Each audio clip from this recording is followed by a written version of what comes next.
Hey, what's up, everyone, and welcome to Resident Recap. This is a thing we do every once in a while now. So we are going to be discussing tonight the previous story arc of Resident Roleplay, which was our third story arc in the campaign thus far, titled The Beast. So we're joined by a small cast of individuals from Resident Roleplay right now, which I guess you could kind of see on the screen. Hi. Hello. Yeah. Yo. So we've got a handful of us. Hello. So, hello, doggo. I'm a dog. But yeah, so we're going to be discussing this last story arc and all that entailed. It was, in fact, I was adding up the episodes recently. It was, and I noticed that it was, in fact, the longest story arc thus far. Just slightly, by like one or two episodes. But yeah, it'll be interesting to see how things, how the next story arc stacks up. I should also point out that these next handful of weeks, the campaign will be on hiatus as we are doing between story arcs now. So we plan on returning with the fourth story arc somewhere around early February. And in the interim, Lauren's going to be running a mini campaign, which we announced with the last episode. That's right. Does it have a title yet, by the way? It does have a title. Oh, can we get a reveal? Yeah, the title of the Resident Evil Untold Villains mini campaign miniseries is called First Degree. First Degree. Awesome. That sounds like I was, because Lauren was pitching me a couple of ideas for titles, and I was like, I like that one. That sounds like an 80s action movie. Yeah. Um, Coming this summer, Murder in the First Degree. Dun, dun, dun. And plus, it has like a perfect like Die Hard sequel title, which is just Second Degree. If you ever do a sequel, I was thinking the same thing. First Degree 2, First Degree Harder. Is that what it was? That's the perfect sequel. Yeah, sure, we'll go with that. But anyway, so this past story arc, it was an interesting one. I mean, they've all been pretty interesting in their own right so far. But this was the first story arc, kind of looking back on where we started here with the 22nd episode, which was titled Years Gone By. As the title suggests, it's the biggest length of time that had ever passed in the campaign up until that point.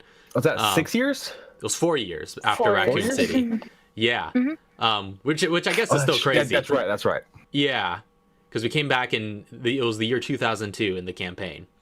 So it was 4 years after Raccoon City. And yeah, that was interesting because the first two arcs were pretty closed in their setting. Like, and it all took place in one specific city over a very short period of time. Like the first two arcs both were within the span of a week, something like that. Yeah, in classic Resident Evil fashion. Yeah, in classic Resident Evil fashion. Yeah, that was first 5 games took place over like a week or 2 weeks. yeah, for the most part.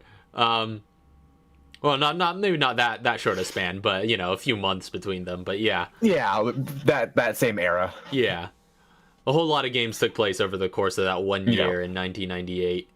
But yeah, so there was that huge break, and there was actually, we didn't talk about this too much on the campaign proper, but there was one solo session that occurred over that 4-year period.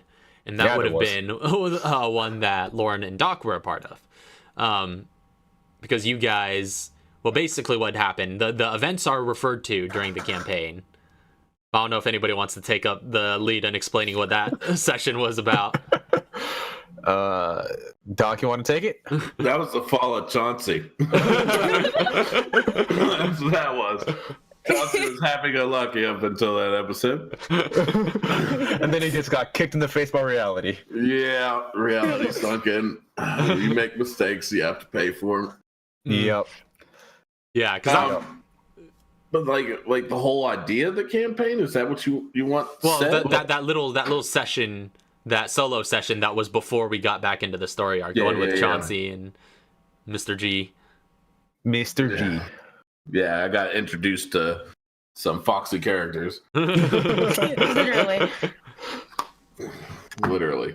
But like the whole idea behind it was, I guess I was doing some more of my my like.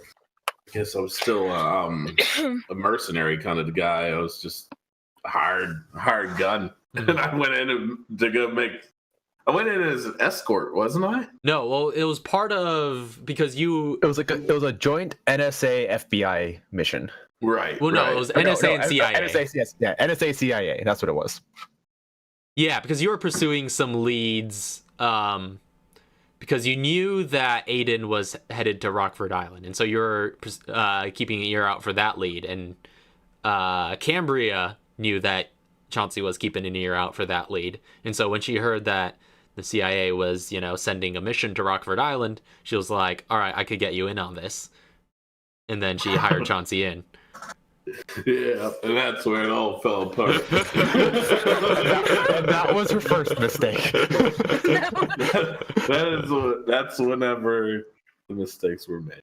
Yeah, and just like the whole mission though, like that's all I had in my mind was I didn't bring any intel to collect intel. Someone just steal this dude's intel.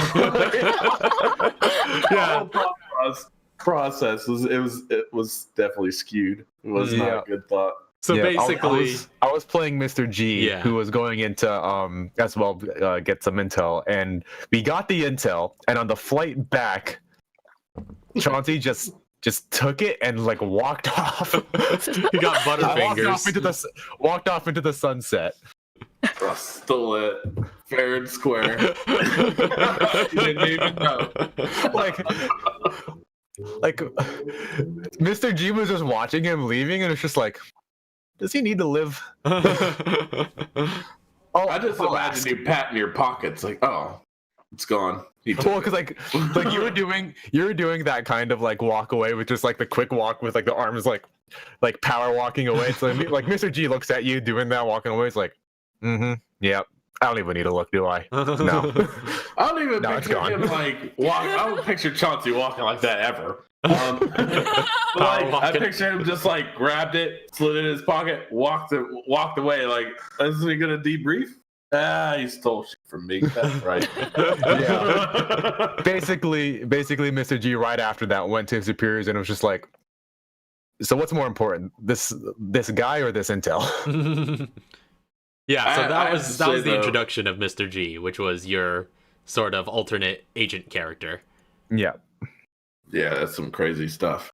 That dude was pretty good, but I still feel like he would have died had I not been there. Nope. Well, because you guys... No. Yeah, so basically what this session was Chauncey and Mr. G traveled to... Which it turns out Mr. G could also pilot. Yeah, Mr. G can fly. Yeah, he can fly a helicopter. Which was actually kind of cool. But yeah, so Mr. G flew Chauncey over to Rockford Island, and this would have been, I think, a few months after the events of Code Veronica. So, no, this was a few years after the events of Code Veronica. But basically, the government had discovered the location of Rockford Island, because it is a kind of off-the-grid umbrella location, and they they were sending in a team basically to salvage parts of it. I mean, the government had been to other parts of the island before, salvaging what they can, but they were headed to an untouched part where they were kind of looking for some more intel. But basically, after Code Veronica, obviously the whole island gets all blown up. So Chauncey and Mr. G flew to this island and were exploring like the ruined wreck of Rockford Island. And it was for the most part deserted. You guys found a few zombies, that were like torn asunder, just still crawling around and things like that. Yeah. And Mr. G was just like, all right, we're sneaking around, and Chauncey's like, I want to kill it. I need to kill it. I'm like, nope, we're sneaking. Sneak, Chauncey. Oh yeah, I remember that now. Yeah, because there was just was it like on an airfield, or it was like an open area? We were sneaking through the woods around it. I was like, we were getting through the buildings and everything. Yeah, there was like a depot area or like a base.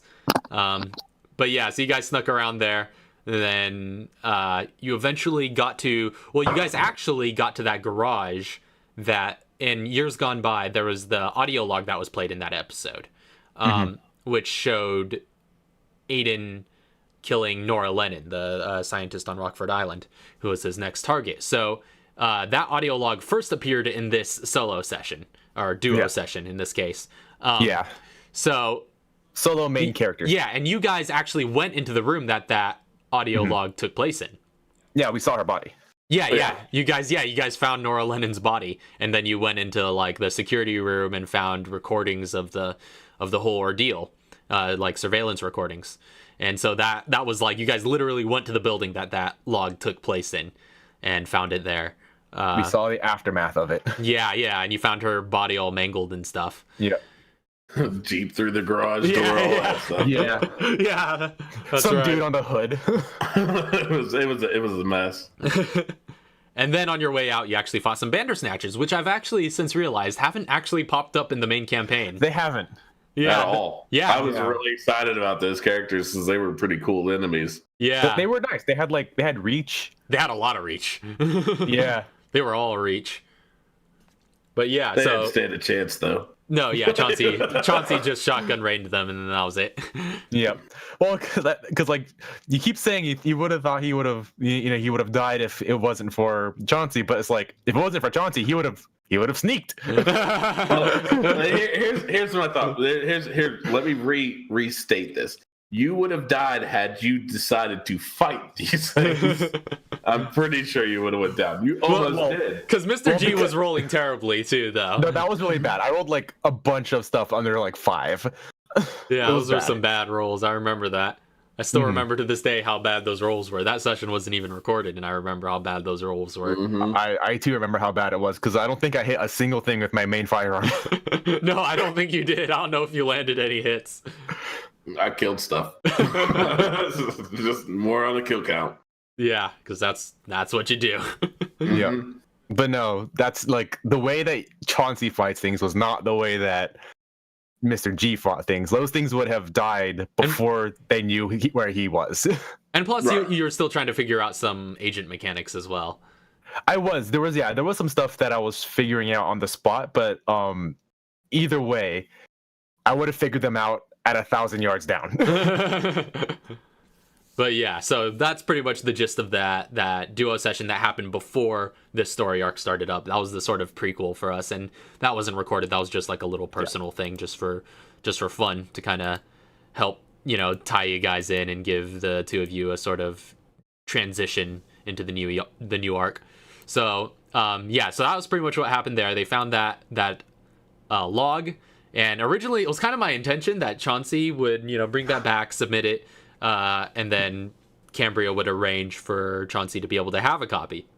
But then, That's what happened. But then Chauncey got it in his head to try and steal it, and Mr. G wasn't too happy about that, so he made him pay for it. Still on the kill count. The government also was pretty angry about that. And then the Cambria eventually stole it back, but you guys still managed to get that log into the main campaign through Cambria. But it was kind of interesting though how that worked out, because that was unexpected on my end, but it ended up making an interesting little arc where you had to kind of reconcile with Cambria, and where she was really angry at you. She was. Fast forwarded 2 years. Yeah. She didn't like nothing that years gone by. Yeah.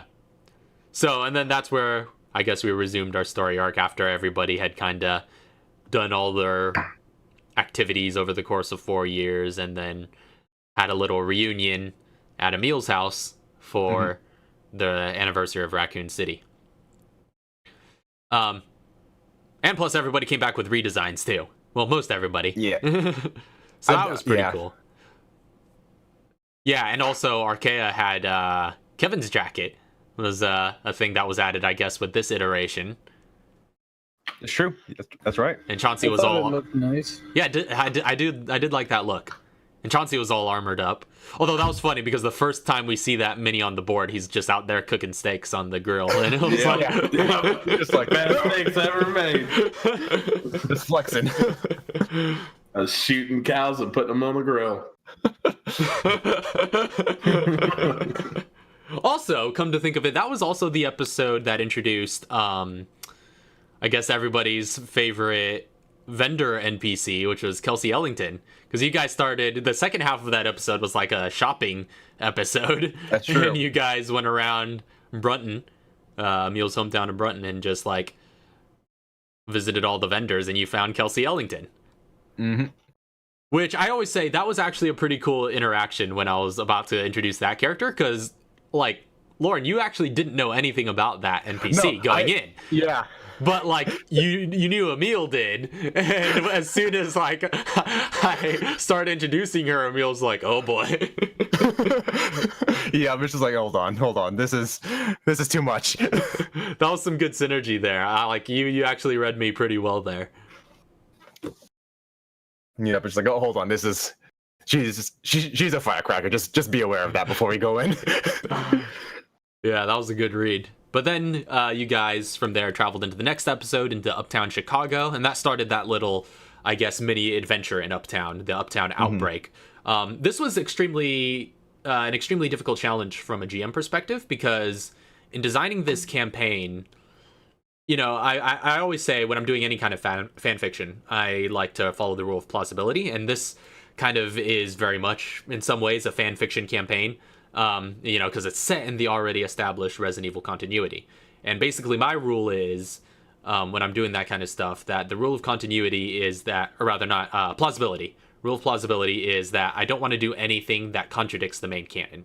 I want to do stuff that are separate enough from it that we could tell our own story and not worry about interfering too much with the main events. Like, you guys aren't going to be, you know, just like for some reason showing up for, you know, no apparent reason into Spain, you know, while Leon's over there kicking butt, just because like that was such an isolated incident and there's really no reason for you guys to be over there. So likewise, there's also no reason anybody would know about that. Yeah, that's true. Like, literally no one knew that was going on while it was happening, except for the major players, you know, Leon and his people, and the organization Leon, and their people. Like Leon and his people is basically just like the Secret Service. Yeah, that's basically just it. And those two Spanish cops, but they died pretty fast. Yeah, they died super quick. But yeah, so this was a challenge during this period, though, when you guys were in this little, I guess, era of 2002 and 2003. Because, you know, it's an important part of the lore that not much happens during this period. Like, between Raccoon City and Terra Grigia, there aren't really any major bioterror outbreaks. What year does Uptown Chicago happen in? This is in 2002. Okay, okay. Yeah, so I had to think of something like, I knew we needed to get back into the combat, get back into the flow of things, but there, you know, I essentially had to think of like, what are some things I can do that would be so small scale that they wouldn't have been mentioned in the normal canon. And so I was like, all right, how about just one small little neighborhood in Uptown Chicago? And then we also get to introduce the FBC that way and things like that, which you guys merc for. Mm-hmm. And then Chauncey unexpectedly got a job with during this adventure. Although Chauncey got a couple of unexpected jobs. Like, you went into the FBC. Yeah, you went into FBC and the BSAA without me knowing that in advance, like prior to you asking about those jobs that you were going to do that. Yeah. I think that's actually kind of interesting that you point out that you had trouble as a GM coming up with something to do in that amount of time. Well, it's not that I had trouble, but it was challenging. Yeah, it was challenging. Oh yeah, it was challenging because it's funny because like I'll say that the mini campaign is going to take place that I'm running is taking place in 2003 because not much stuff is happening. Yeah. Because like I was looking like I chose that because there's a whole lot of time where it's just like nothing's going on, so I don't have to worry about anything getting in the way. Yeah. But yeah, so it's a little bit different with this one because it's a continuous campaign where it's just like I want to be setting up, you know, the bigger picture and all that. But this one, the Uptown Chicago, kind of served as a nice return to form. And the Bandersnatches might not have been back, but we had the Jabberwocks in Chicago, which were kind of spin-offs of the Bandersnatches, and they had a bunch of claws. Yeah. So that was quite interesting, and it was also quite interesting because you guys got to Aiden pretty fast. Found him in the backyard interrogating, what's his name? Rick. And obviously, I think it was at that point that Chauncey failed his stealth roll and then alerted him, and then he took off running. And then there was that fight that you guys were dealing with on the streets while another firefight was going on the next block over. And that was interesting because I was kind of...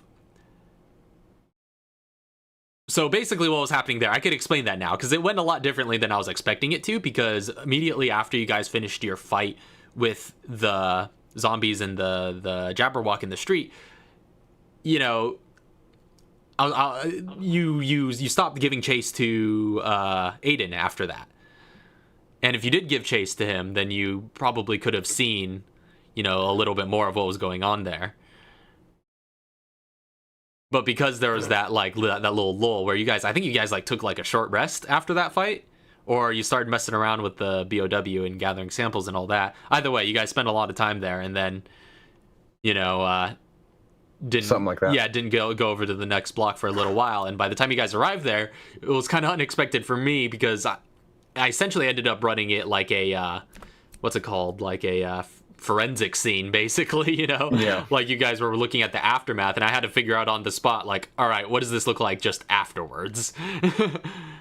So you were able to find all those shell casings and stuff, and the car driving off and those guards that witnessed it. Although I guess I could say now what all happened there. Basically, that if you guys went over there right away, you could have had an earlier encounter with the Silver Wolves.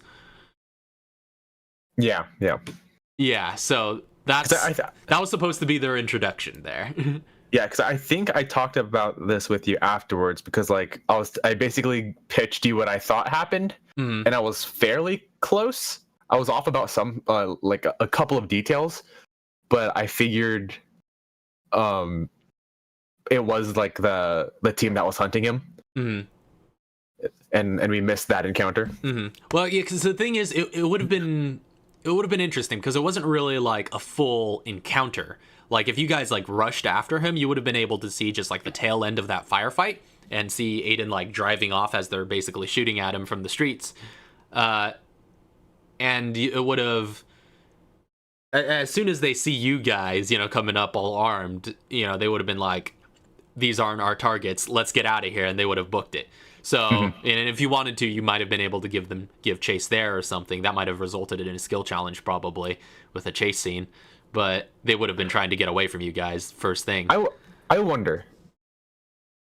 I wonder if I kind of want to ask this of you, but I don't want to. You don't want to know? Yeah, I don't want to know the answer until it has to happen. Okay. Well, I guess I'll ask. But like, if you're doing a chase scene like that, and the way that you do the skill challenges is you can only use proficient skills, right? Can you make an attack as a proficient skill? Now, that's the interesting thing, because later on, Chauncey gets in that skill challenge chase scene, and I count the attack he makes at the end as the final skill challenge. Oh, really? Yeah. Yeah. Because he only needed one more success, and he was like, well, I'm going to shoot him. And it worked out just perfectly. I don't know if I would have done it that way had it been any other circumstances, but it worked out in that instance. Yeah, because like because if had we given chase against the USS operatives, I basically would have asked, like, I have a long range rifle. Can I try to knock one of them off balance with it? Like, can I hit them in like the armor and just like push them over so that Chauncey can run up on them and beat them up? That would have been interesting. I probably would have resolved that. I probably would have allowed you to make an attack, but, you know, in order to give advantage on another check in the challenge. Is probably how I would have resolved towards that. the challenge, but it would have made the next one easier. Yeah, or a certain one easier. Yeah, I think that's how I would have resolved that in that instance. But yeah, so that was an interesting little tidbit that you guys didn't make it to, though. And then afterwards, when you guys went back and you saw Rick, you guys just sort of let him walk free. That was kind of That was kind of funny, but I guess you guys came back and interrogated him at the camp later. Well, I was gonna say we didn't let him walk free. We sat him down somewhere where we can talk to him later.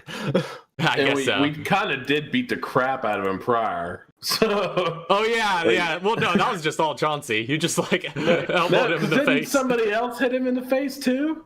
I can't remember. Did Emil punch him? I don't remember. I think Emil did. Him. Yeah, I think Emil might have punched him too. That's true. But, I think everybody went around through the fence, through the door. I went up and over. Yeah, I think what we did was, I think we knocked him out and then continued chasing Aiden, and then came back to pick him up. Yeah. So I was trying to interrogate him as Aiden jumped the fence, and I just elbowed him in the face to lay him out, and then I went to jump over the fence. That was the time you ran into the fence, right? Yeah, that's right. I ran into the fence because I was just gonna plow through it, and then everybody else come up. Emil punched him in the face, and they all looked and seen that there's like a gate. Yeah, okay, I just walked around. Yep. Chauncey's in the moment. You gotta remember the moment. He doesn't have time to look for gates. Only one gear. Yeah, it was one gear. But yeah, Archaea just He's kind of gained a said. gear or two now. I think he's gained a gear or two. Archaea kind of just walked up to him and was like, "You don't want to be here when they get back. Get out of here." Yeah, you just send him on his way. Yeah, but yeah, so that was that led to an interesting little adventure, and then you guys just sort of spent the rest of that time in Uptown just rescuing civilians and finishing your mission. But after that little close encounter with Aiden, We went around rescuing civilians. We fought some spiders. you met Rick's brother Tony. Got Rick's brother, Tony. Tony? One of the best NPC friendly characters. I don't know why you guys are latched on to Tony. Tony's my dude. I have no idea why.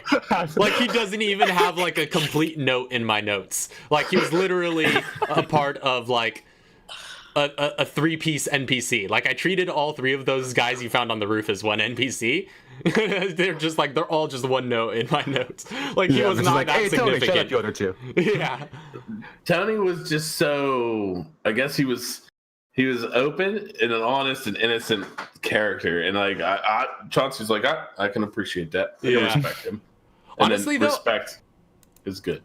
I'm kind of looking at my notes now. Actually, I have them up on the other screen just because I was trying to remember Rick's name. I think looking at it, I don't have a whole lot written about Tony in my notes. I think I might have improvised a lot of that character's detail, like him being a brother to Rick and all that.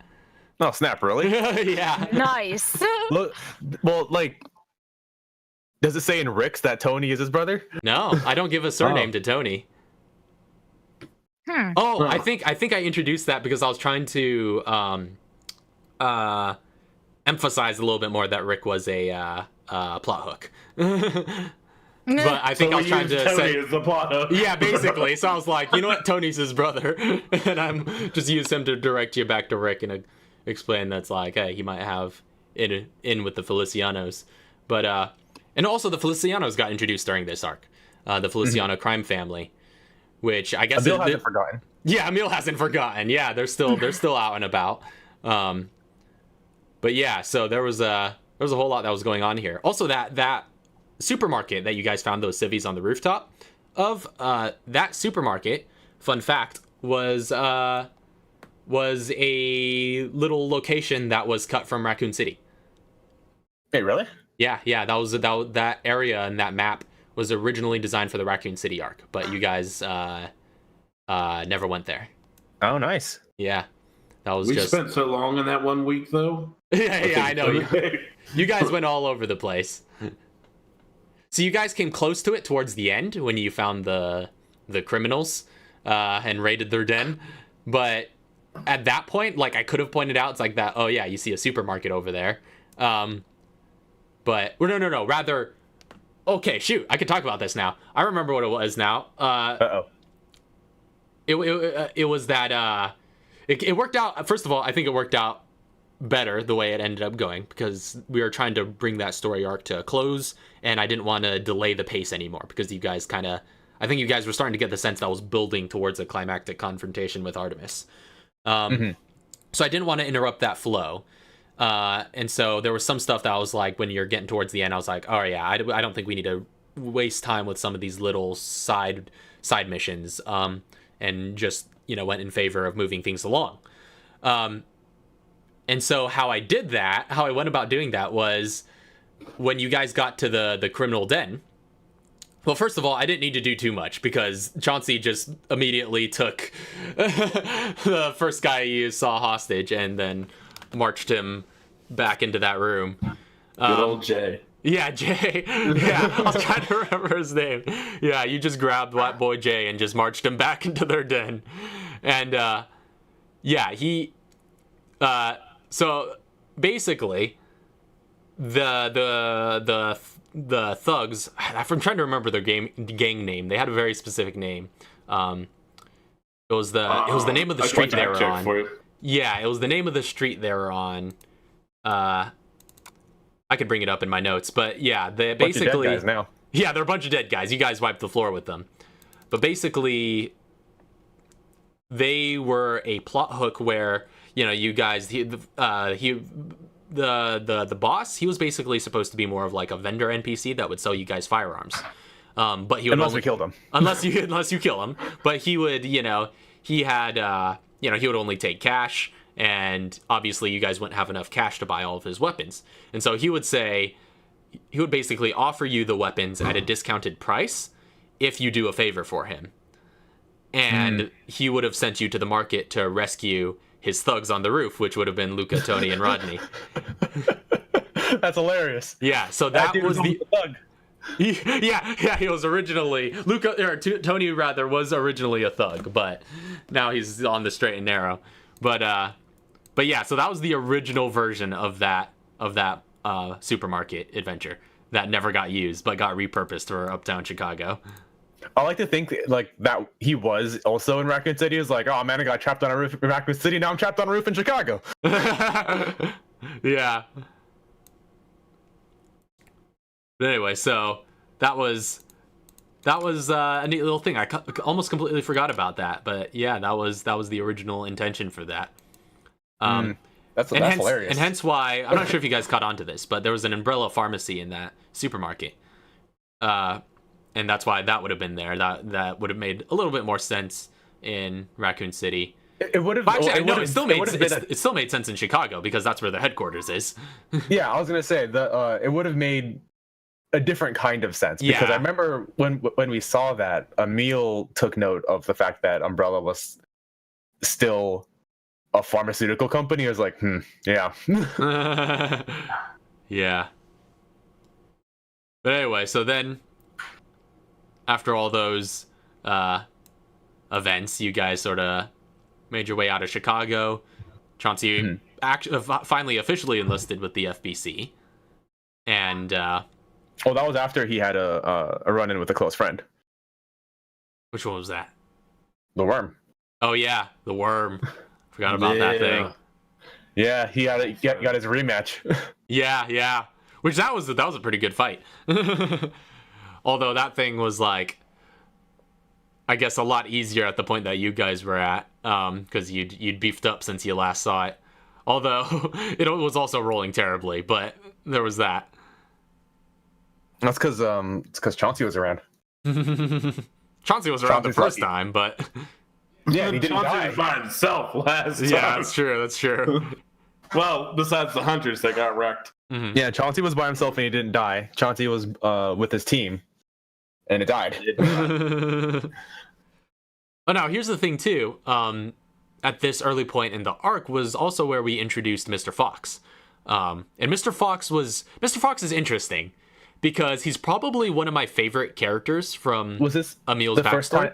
I was gonna say, was this the first time he was introduced into the story? Yeah. Well, here, let me explain Mr. Fox, the history of Mr. Fox a little bit. Please do. Because, like I said, Mr. Fox is interesting because he's probably one of my favorite supporting NPCs from Emil's backstory, but he doesn't actually appear in Emil's backstory. He's basically... He's a figure that it is inferred exists in Emil's backstory, but you never directly address a character like this in your backstory. But then between arcs, basically, after we finished Raccoon City, Lauren, you came up to me and you were like, hey, would Emil know somebody like this? And it was just like, you know, you were wanting to see if you had a contact like that you could use. And we figured it's just like, no, yeah, he would have to. And that's how Mr. Fox was born. And so I came up with him. And then you came up with Mr. G, like following his naming convention after we created him. But yeah, he was kind of like a mid-campaign addition, like addendum to Emil's backstory. But he fills such an integral role. It feels like, you know. Yeah, I keep forgetting. I need to talk to him again. Yeah, I know. You forgot about him a little bit towards the end of the arc. Because towards the end, I didn't really need to talk to him about anything in particular, but I need to talk to him again about like using him as a CIA contact again, because Emil is like, he's over all that stuff that he needed Fox for originally with all of his stuff with Operation Greenhouse and everything. Mm-hmm. But now he just needs him as a CIA contact. Yeah. Although that also brought up a little interesting point of order, though. You know, because this never came up actually later. I suppose it's too late for it now, so I could talk about it. Which is, you guys never really were in contact with Mr. Fox when all the stuff with Morgan Lansdale was going down, where Terra Grigia was happening, and you guys were finding out how dirty Lansdale is. Like that's the thing, because I needed that's what I forgot to talk to him about, because I needed to plant bugs in Lansdale. And like we talked about it, but so much stuff happened during that break that like I was like, okay, I'm done. No, wait, I got one more thing to do. Okay, now I'm done. No, wait, I got one more thing to do. Okay, now I'm done. And at that point, I needed to talk to Fox. Yeah. Because Mr. Fox would have been an interesting character to see in that dynamic. Because, you know, him and Lansdale are kind of cut from the same cloth. You know, they're both super spy types that, you know, hold, or spy masters, I think is more so their archetype. Super spy would be like James Bond. Spy master would be like Nick Fury. You know, like they're both, although Nick Fury started out as like a super spy archetype, but that's a different story. But yeah, you know, they both kind of have that role. And I guess if you were to talk to Mr. Fox about it, you would have found out that it's just like, yeah, he has like a bit of a rivalry with Lansdale. And that's the thing too, was what I was going to point out was during this time when you guys were at the FBC camp in Chicago, there was that moment where Archaea basically told her whole backstory to what's his name, Parker. And then you guys saw that Parker went off and he started using the radio afterwards. And basically what happened there was, you know, he followed procedure and just like barked this intel up the chain. And it eventually got to Morgan Lansdale. And basically Mr. Fox had to step in because Mr. Fox is essentially responsible for keeping the secret that is Archaea. Like that's his duty within the government. And basically, Lansdale, who at this point was in That's a Mr. Fox thing? Yeah. Mr. Fox, for the most part, Mr. Fox and Cambria were the only reasons, pretty much, that you guys even had the authority to get Archaea out of Raccoon City. Okay. It was more so Cambria at the time, but Mr. Fox has kind of worked in the shadows since then to make sure the government stays off her back and she keeps a normal amount of freedom. But basically, Lansdale, at this point, would have been in the early planning stages of orchestrating Terra Grigia and all that. But he knew, essentially, that somebody like Mr. Fox would be able to stop him. Mr. Fox has enough ears in enough places to know, you know, that Lansdale is kind of dirty. And so... basically, he knows something's wrong. He just doesn't know what. Yeah, and so he's kind of keeping an eye on him. And this basically gave Lansdale his silver bullet, where he was going to be like, he came to Mr. Fox like, hey, I've got one of your secrets. Stay out of my way, and I'll keep this out of the papers. And so that's basically... So that basically ended up being my explanation for how Mr. Fox wasn't able to stop Lansdale's whole conspiracy and how all of Revelations was thus able to happen. See, I was wondering, because we're still technically not, or rather, Lansdale hasn't gone away yet, right? Not yet, but he will be by the time we come back. That's what I'm saying, because like that happens during the break. It happens during the break. Because Emil still wants to. I keep forgetting to, but he still wants to. So like, how is that gonna work? Well, if you were to approach Mr. Fox during this break, you would probably find out that he'd be like, "Yeah, my hands are tied." So, it's pretty much Emil's aren't. That's like scalpel. Well, yeah, well, that's the thing. It's like, okay, that's fine. I still need the information. But I literally just need your bugs. Just hand me some bugs. Okay, that's all I need to know. Yeah, well, I'm just wondering if that would have done anything. Probably weird if Emil went back and was like, hey, but that'll be a whole RP situation we can get into. Yeah. But yeah, pretty much Mr. Fox's hands are tied.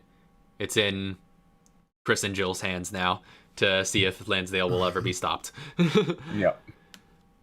Oh, excuse me. So yeah, that was an interesting of like, there's a lot of like macro scale things like that I don't get to talk about too much that I know are going on in the background though. But yeah, it's interesting. But you guys, it is possible to find out some of that stuff if you prod into the right characters. Mm-hmm. But anyway, so then after that, Emil had just so much shit to do. Yeah, I know. Emil was busy this arc, man. It's not gonna stop. You know that you're just giving him like, what was it, like $30,000 for or something like that for this last job? For this last job? Well, I guess we'll find out. You guys will have to divvy up what the payment is. Oh, that's true. Because you haven't divided it amongst yourselves yet, so I'll let you guys do that. But like, you've just given Emil a lot of money. Now Emil's just like, power. Yeah. So, but yeah, so after that point, was the whole Umbrella HQ adventure, where, right, that was when Cambria recruited you guys into NSA FBC joint operation to infiltrate Umbrella's American HQ in Chicago and basically steal information and do some espionage to get them some data that can be used in the Raccoon trials. I was wondering. I've always wanted to ask this question. Now I get to. Okay. Did the fact that we dressed up as Velcro have any effect at all on Veltro's like publicity? Like, no, not really. Okay. Because like their publicity was already pretty bad. I guess they weren't getting Umbrella to be like, hey, stop that. Oh, not necessarily, because Veltro is like pretty fringe, right? They weren't they're not well known at this point. They don't really become very well known until Terra Grigia. And plus Umbrella kind of had bigger fish to fry during that whole ordeal. They were more concerned with the fact that Aiden was running around their HQ than you guys. So, but yeah, that was interesting because that ended up being like a sort of Tarantino standoff of a situation. It was also quite interesting to see you guys orchestrate that kind of stealth mission as well. I think that was the first time we'd really seen that kind of activity from this party. And you guys came up with a plan. Fun. It was super fun. Yeah. Love it when a plan comes together. It worked. It was a very good plan. Yeah, it actually did kind of work. It helped that you guys had Mr. Fox on board though, that you brought him on because he was really good at handling the social aspects. Yeah, we didn't really have a talker. Yeah, that's true. We had a talker, but we didn't have a convincer. Yeah, basically. Yeah, he's a classic high charisma rogue. But wait, we didn't have a convincer? Well, because like right here. the way that I use convincer is like it's used in magic terms where a convincer is something that you throw in so that everything looks like it's on the up and up. Wow, So I thought you it's meant just like I persuade really well. yeah, like we didn't have anyone that looked like they needed to be there. Yeah. It's true. He showed up dressed in his suit and stuff, and just took the lead. Yeah, because we could have walked in and like really persuaded our way through everything, just like brute force persuaded our way through. But he shows up and it's like we're escorting him. He's supposed to be here. Yeah. We didn't have to do that much work after, like, just by the sheer fact of him existing and looking official. Yeah. I also That's Chauncey's role here soon. Well, it has been working so far. Yeah. I actually have a question for you. Yeah. Because now it's done and over with, I think. Was the terminal that me or RK and the party looked at the same one Aiden found out she was dead at? At the Umbrella HQ? Yeah. Well, because the thing is, like, the Umbrella's databases are essentially all kind of interconnected. So he could have gone to any facility if he accessed any Umbrella computer anywhere and looked up Arkea, he would have seen that she was dead. So yeah. So that's basically the reason why. But this at the HQ was sort of the centralized hub where they had that, that server room that has like that's basically you guys came to the location where their server farm is at, where all of that information is physically stored, whereas everybody else accesses it. All the other facilities access it remotely. You walked into the lore room. Basically. Yeah, that was crazy. I wasn't expecting to do so much of a lore dump at that point, but you guys were like, this is an Umbrella terminal. What else can we look up? He's like, hold on, wait a minute. Am I in here? Yeah, that's true. At a certain point, you got to start looking yourselves up. Just Googling our own names. Yeah. Or umbrella-ing, whatever. Yeah, there was so much lore I had to rattle off the top of my head that I was not prepared for, but that was actually pretty fun because it was satisfying to realize how prepared I was, that I knew all that stuff off the top of my head. Although there were some other stuff by the end of it, because like I said, you guys looked up a lot more than I was expecting to you there. But by the end of it, looking back on it, I'm like, oh man, there's so many things that I'm glad you didn't try to look up, because there would be some, because I knew there were some extra lore secrets that I would have had to dish if you guys looked up certain people or events at that terminal. There's something I don't remember if I ever did, but I remember I was considering it.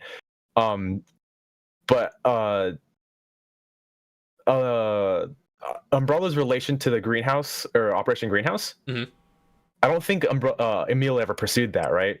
No, he didn't say anything. That was actually one of the things that I was glad you didn't look up, because here's the thing. I remember thinking, I was considering it. I was like, Emil has an answer in his head. Whatever he reads isn't going to change that. And so I was like, so I just had him like post up by the door. He's like, I don't need any information. I know everything I need to know already. And yeah. I think at some point somebody presented some information. I was like, oh, hold on. Actually, this is actually kind of interesting. And then I brought him back in for a second. But like, I really wanted to know. I really wanted to know the tie-in between Umbrella and Operation Greenhouse. But Emil was so dead set on like the answer he already had in his head. Yeah. So that was more of a character decision. Yeah, and that's why I just had him post up like, I don't need to know anything. I already know. It's not like whatever this technology is going to tell me, it's not going to change anything. I can't even remember what was going through Chauncey's mind at that point. I think I was just chilling. Yeah, I think you were just standing guard. Yeah, I ended up getting stuck in the room. I had to attack my way out while Katara is just standing back there assisting me. Like, let's just kick this door. I'm just trying to get out of a room. Apparently that's a classic RPG experience to have, is the door fight. You got to watch out for doors. Yeah, well, like that's the thing. There is that is a classic RPG trap, is the falling portcullis that splits the party. Okay, that is true. That is the thing. Although that wasn't designed to be a falling portcullis, but it ended up being one. Yeah, it ended up serving that role. Yeah, it's like that was that kind of thing where it's like somebody steps on the trap, portcullis falls, and now there's two people in front, two people behind, and it's like, oh, well, now what do we do? Yeah. You kick it down is what you do. See, if I made it to be a portcullis, then there would have been enemies in that server room too. It's true. Although that was a fun dungeon to design, I will say that was a very fun dungeon to design. Because first of all, just being an umbrella location basement at a fair amount of design, like layout freedom, just because when you go underground, you can just use space any which way you want. You don't have to conform to the dimensions of the building or anything like that. You don't have to keep in mind like the dimensions of the building, like where the streets are. Yeah, I don't have to keep any of that stuff in mind. It's just like you're underground. Here's the layout. Actually, not. And then the layout of that building, it also meant I could do crazy stuff like the sharks, having the Neptunes and the shark tanks, which that was a great visual. I'm glad that got used for one of the thumbnails. I loved that visual. But just like these two scientists in the bottom corner. But that is what was fun about that one. And you guys didn't necessarily get into this during the setup phase before you guys just sort of beelined it for the server room for the most part. But basically, I think you kind of might have picked this up afterwards when you were exploring around the laboratory. But with that dungeon, there was a lot of BOWs you fought in there. Mm-hmm. But there were a very limited amount. Like, I was very careful not to just make it a sort of situation where there are just like enemies coming out of the walls, and just spawning enemies like, well, quite frankly, like a video game. But if you look around for it, there was like the 6 chambers that had the... Exactly, yeah. What was it, the Demos? No, that wasn't the Drain Demos. Drain Demos are kind of like bigger versions of those. Those were Chimeras. Those things. But I think you picked up on that. Every single enemy you fought was accounted for, like had a specific place that it came from. Like the IVs where it came out of those like glass cylinders in the laboratory. Then there was the blast door that had that got blown open by the heisters, and that had the 6 cages that had those chimeras in it, and then of course the Nosferatu was in the fridge, and then all the Neptunes were accounted for like right at the beginning. Like just there you could like. I don't know, it was an almost like Die Hard sort of design where I was like, I want you to be able to count the number of enemies that there can be in here. Yeah. But speaking of the layout of this dungeon, I've noticed a kind of, I guess, thinking back on this, there's a kind of trend with your dungeons where you go through the dungeon one way, or I guess you go through the dungeon and you get to the end of it, and then it changes, and then you have to go back through the dungeon, but it's a different dungeon. It's like it's effectively it's like the same space, but it's all changed. That's interesting. I hadn't thought about that, but I guess that is a trick I pulled a couple of times. Yeah. Maybe that's my GM signature, kind of like the Murphy Orc Trap, or the Colville Screw. Like, what do you call that? What do you call that for me? The reverse dungeon. Yeah, like the Wrath reverse dungeon. You go through the dungeon and then it changes, and you have to come out of it a different way. Yeah. That's interesting. I hadn't noticed that until you pointed it out. You've done that at least twice. Now that I think about it. I know of it at least, I think 3 times. I'm trying to remember. There was thinking back to all the other ones. There was the manifold facility that you guys just did at the end, but we'll get to that in a sec. Yeah, of course. There's the cabin. Didn't we end up going back through the cabin stuff? No, with the cabin... No, you didn't have to go back up through the cabin because you guys left... Wasn't that one with the spiders, though? Oh, that was in the mines, that you found the spiders, but that was a different way. Because with the cabin, you guys were running around the cabin, then you went into the basement, and then you went down to the laboratories, and then you just went from the laboratories. There was just an emergency exit that spat you out in the forest. So yeah, we did go through forward. Yeah. I swore I had to jump that one freaking gap like 3 or 4 times. Oh yeah, that was just getting in and out of the mines. That's true. There was only one way to do that. But yeah, wow, that's interesting. I guess I might have developed a little accidental design signature there. But yeah, the Umbrella HQ basically ended up turning into this whole, multi-faction Tarantino standoff where there's a lot of intersecting stuff going on. where basically Mr. Fox sent you guys in to steal some data at the same time that the Feliciano sent some guys in to heist some viruses. At the same time that Aiden went there to kill some Felicianos. Yep. So everybody just showed up at the same time. Yeah. Although everybody looked at it and was like, this is a good data heist. Right? Yeah. Well, here's the thing though, is I guess nobody really looked too far into it, but it may not be as accidental perhaps as it might seem on the surface. Okay. Secrets. What, did this all happen at once? Yeah, or? that there were so many people there all at once. I definitely felt like it was planned. Yeah. Well, rather, we didn't know that. Well, here's the thing. Player or as characters. Well, here's the thing. Like, as it's sometimes with the nature of this kind of medium, it's hard to tell the difference between like, am I metagaming right now, or is this just like that kind of thing where it's like all that happened and I'm like, wow, this is a great story. I'm glad all these things happen at the same time to tell this amazing story. But I never stopped to think like, wait, hold on, is there an in-universe reason for this other than the fact that it tells a great story? Right. Because that's as far as I got with it. I was like, oh yeah, this is like, it's dramatic, it's like, it's suspenseful, all this stuff is happening, it's exciting. I was like, oh yeah, perfect storytelling, pacing, and that's as far as I got. Well, I guess you may never know. Yeah, I never considered to think if there was an in-universe reason. But I have theories. There are reasons. There are reasons. Well, here's the thing: is especially at the scale, at the level that your characters are at this point, and I think you guys are on your way out of that now, where you have more agency. But you guys have been, in this story arc especially, you guys have been pawns in larger people's games quite a bit. And I feel like that was kind of a continuous thread throughout this story arc.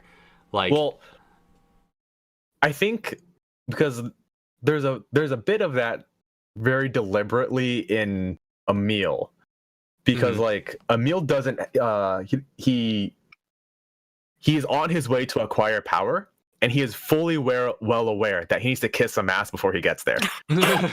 Right. Like, there's a lot of stuff where, like, obviously we most of our missions have come from somebody saying, hey, we need this done, do it. Yeah, you guys have been essentially mercenaries. Yeah, and then of course, as mercenaries, we're basically, you know, as Emil pointed out to what's his name?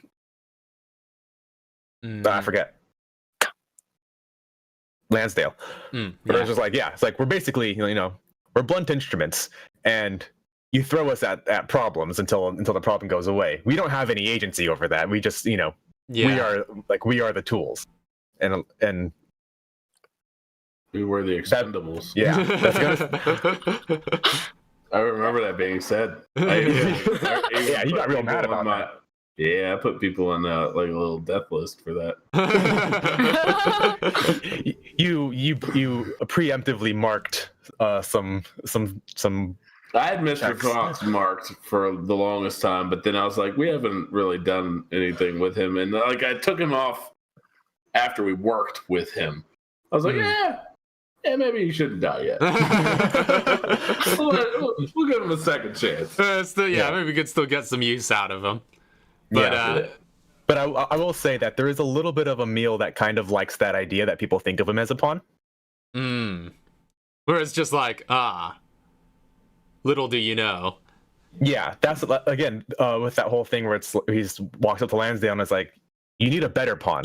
That could be me.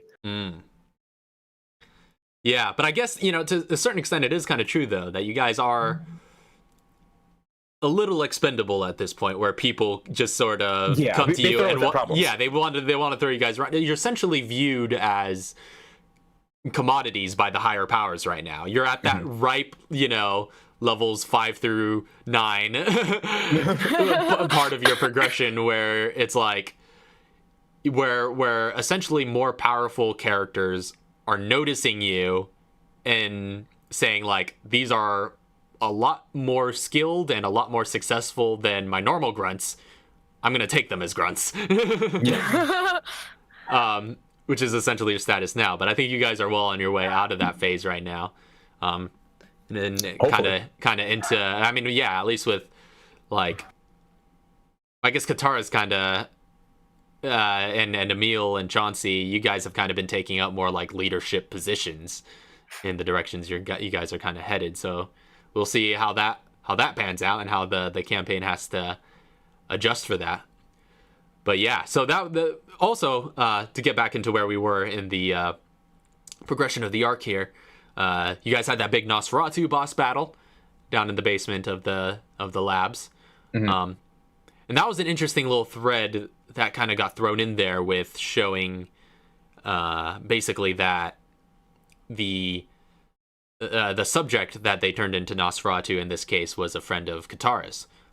She was an old friend from the underground laboratories in Raccoon City, that is. Other underground laboratories. There's a whole bunch of underground laboratories. Yeah. We were in one. Yeah, yeah. But yeah, that was sort of a thing that I'd kind of thrown in, I guess, a little last minute. Because might as well make this character important. Yeah, because, well, there's a lot of things, and this is, I think, what's so great about GMing RPGs, and it's why I would recommend it to any writer, because it is such good narrative practice. And there have been so many things that I have learned that I found from GMing, that, like, giving things agency,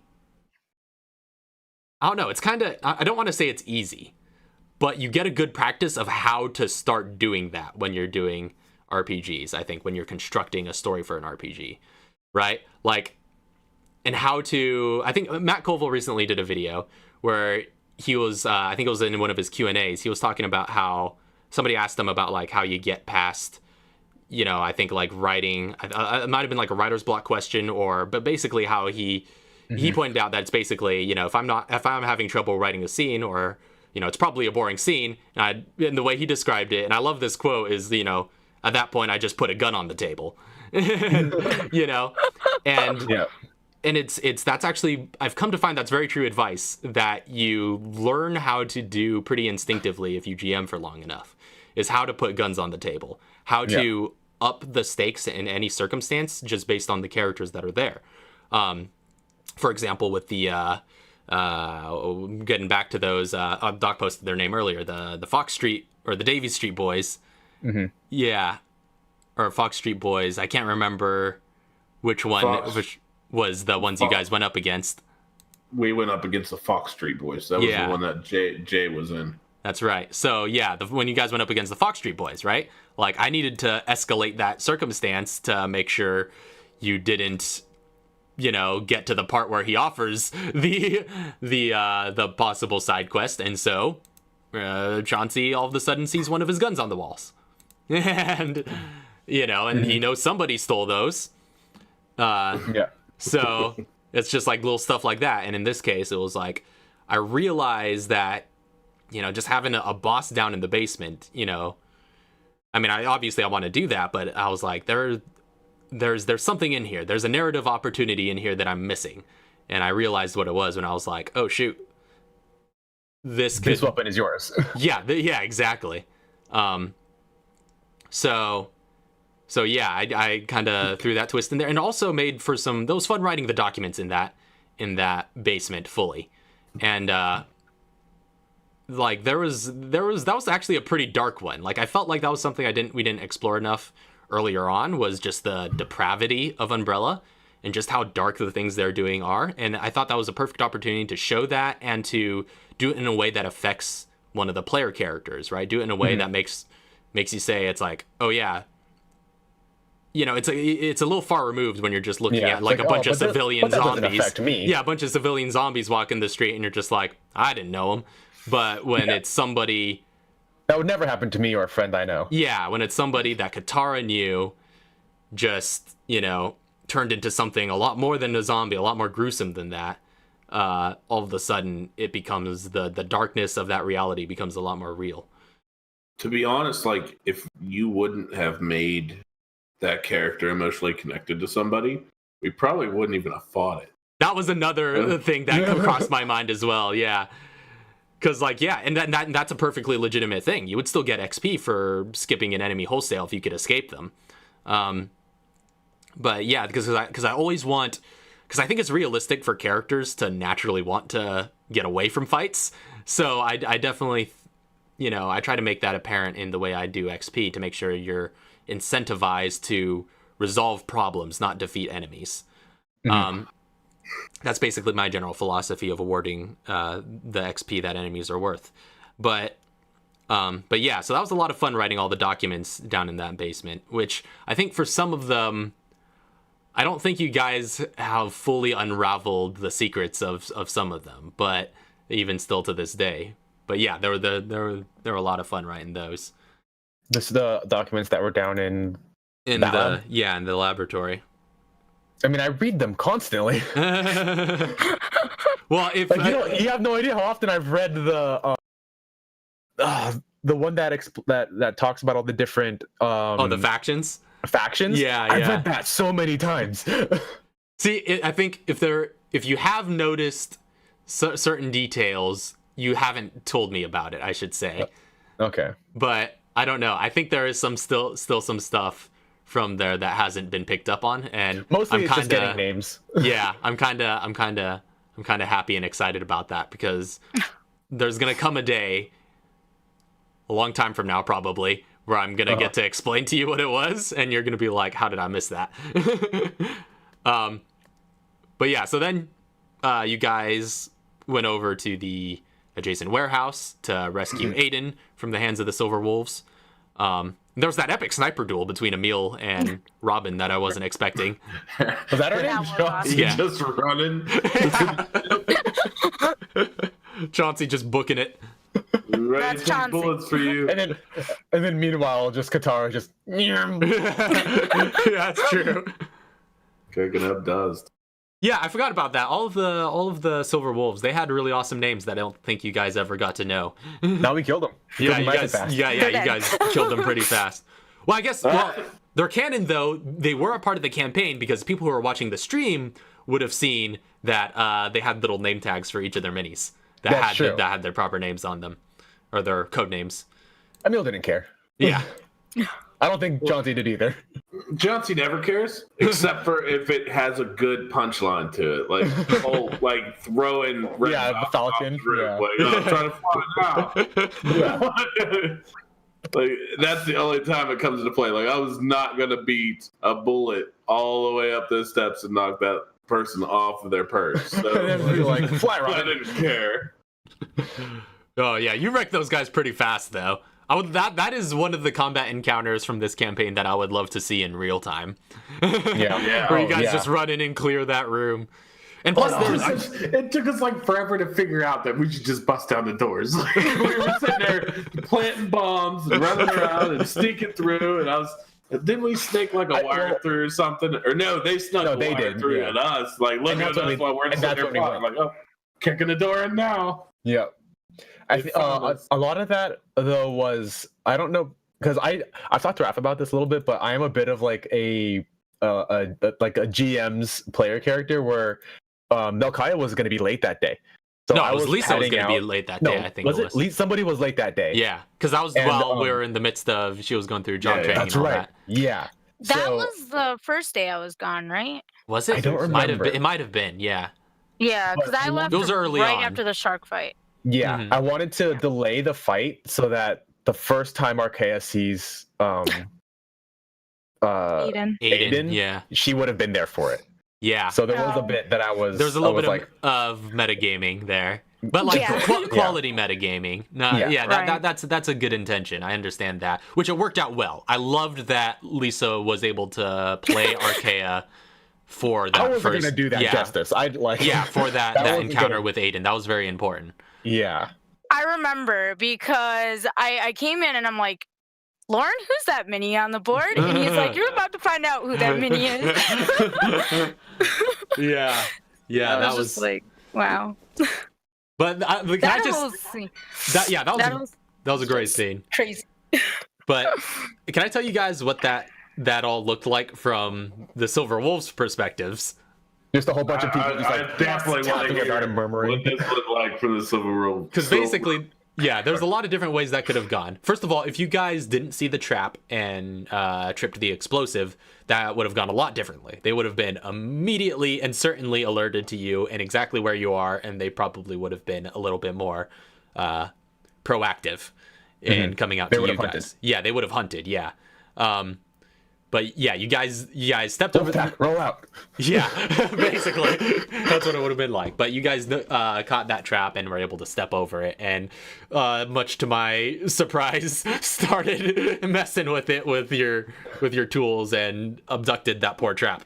I just remember us tiptoeing over it, like everybody go across it. And then like, wait, no, everybody come back across it so I can take it down. Be careful not to trip on this wire. I gotta take this bomb down. Yeah. After we all passed over it. I think you like sent them up the staircases was what it was.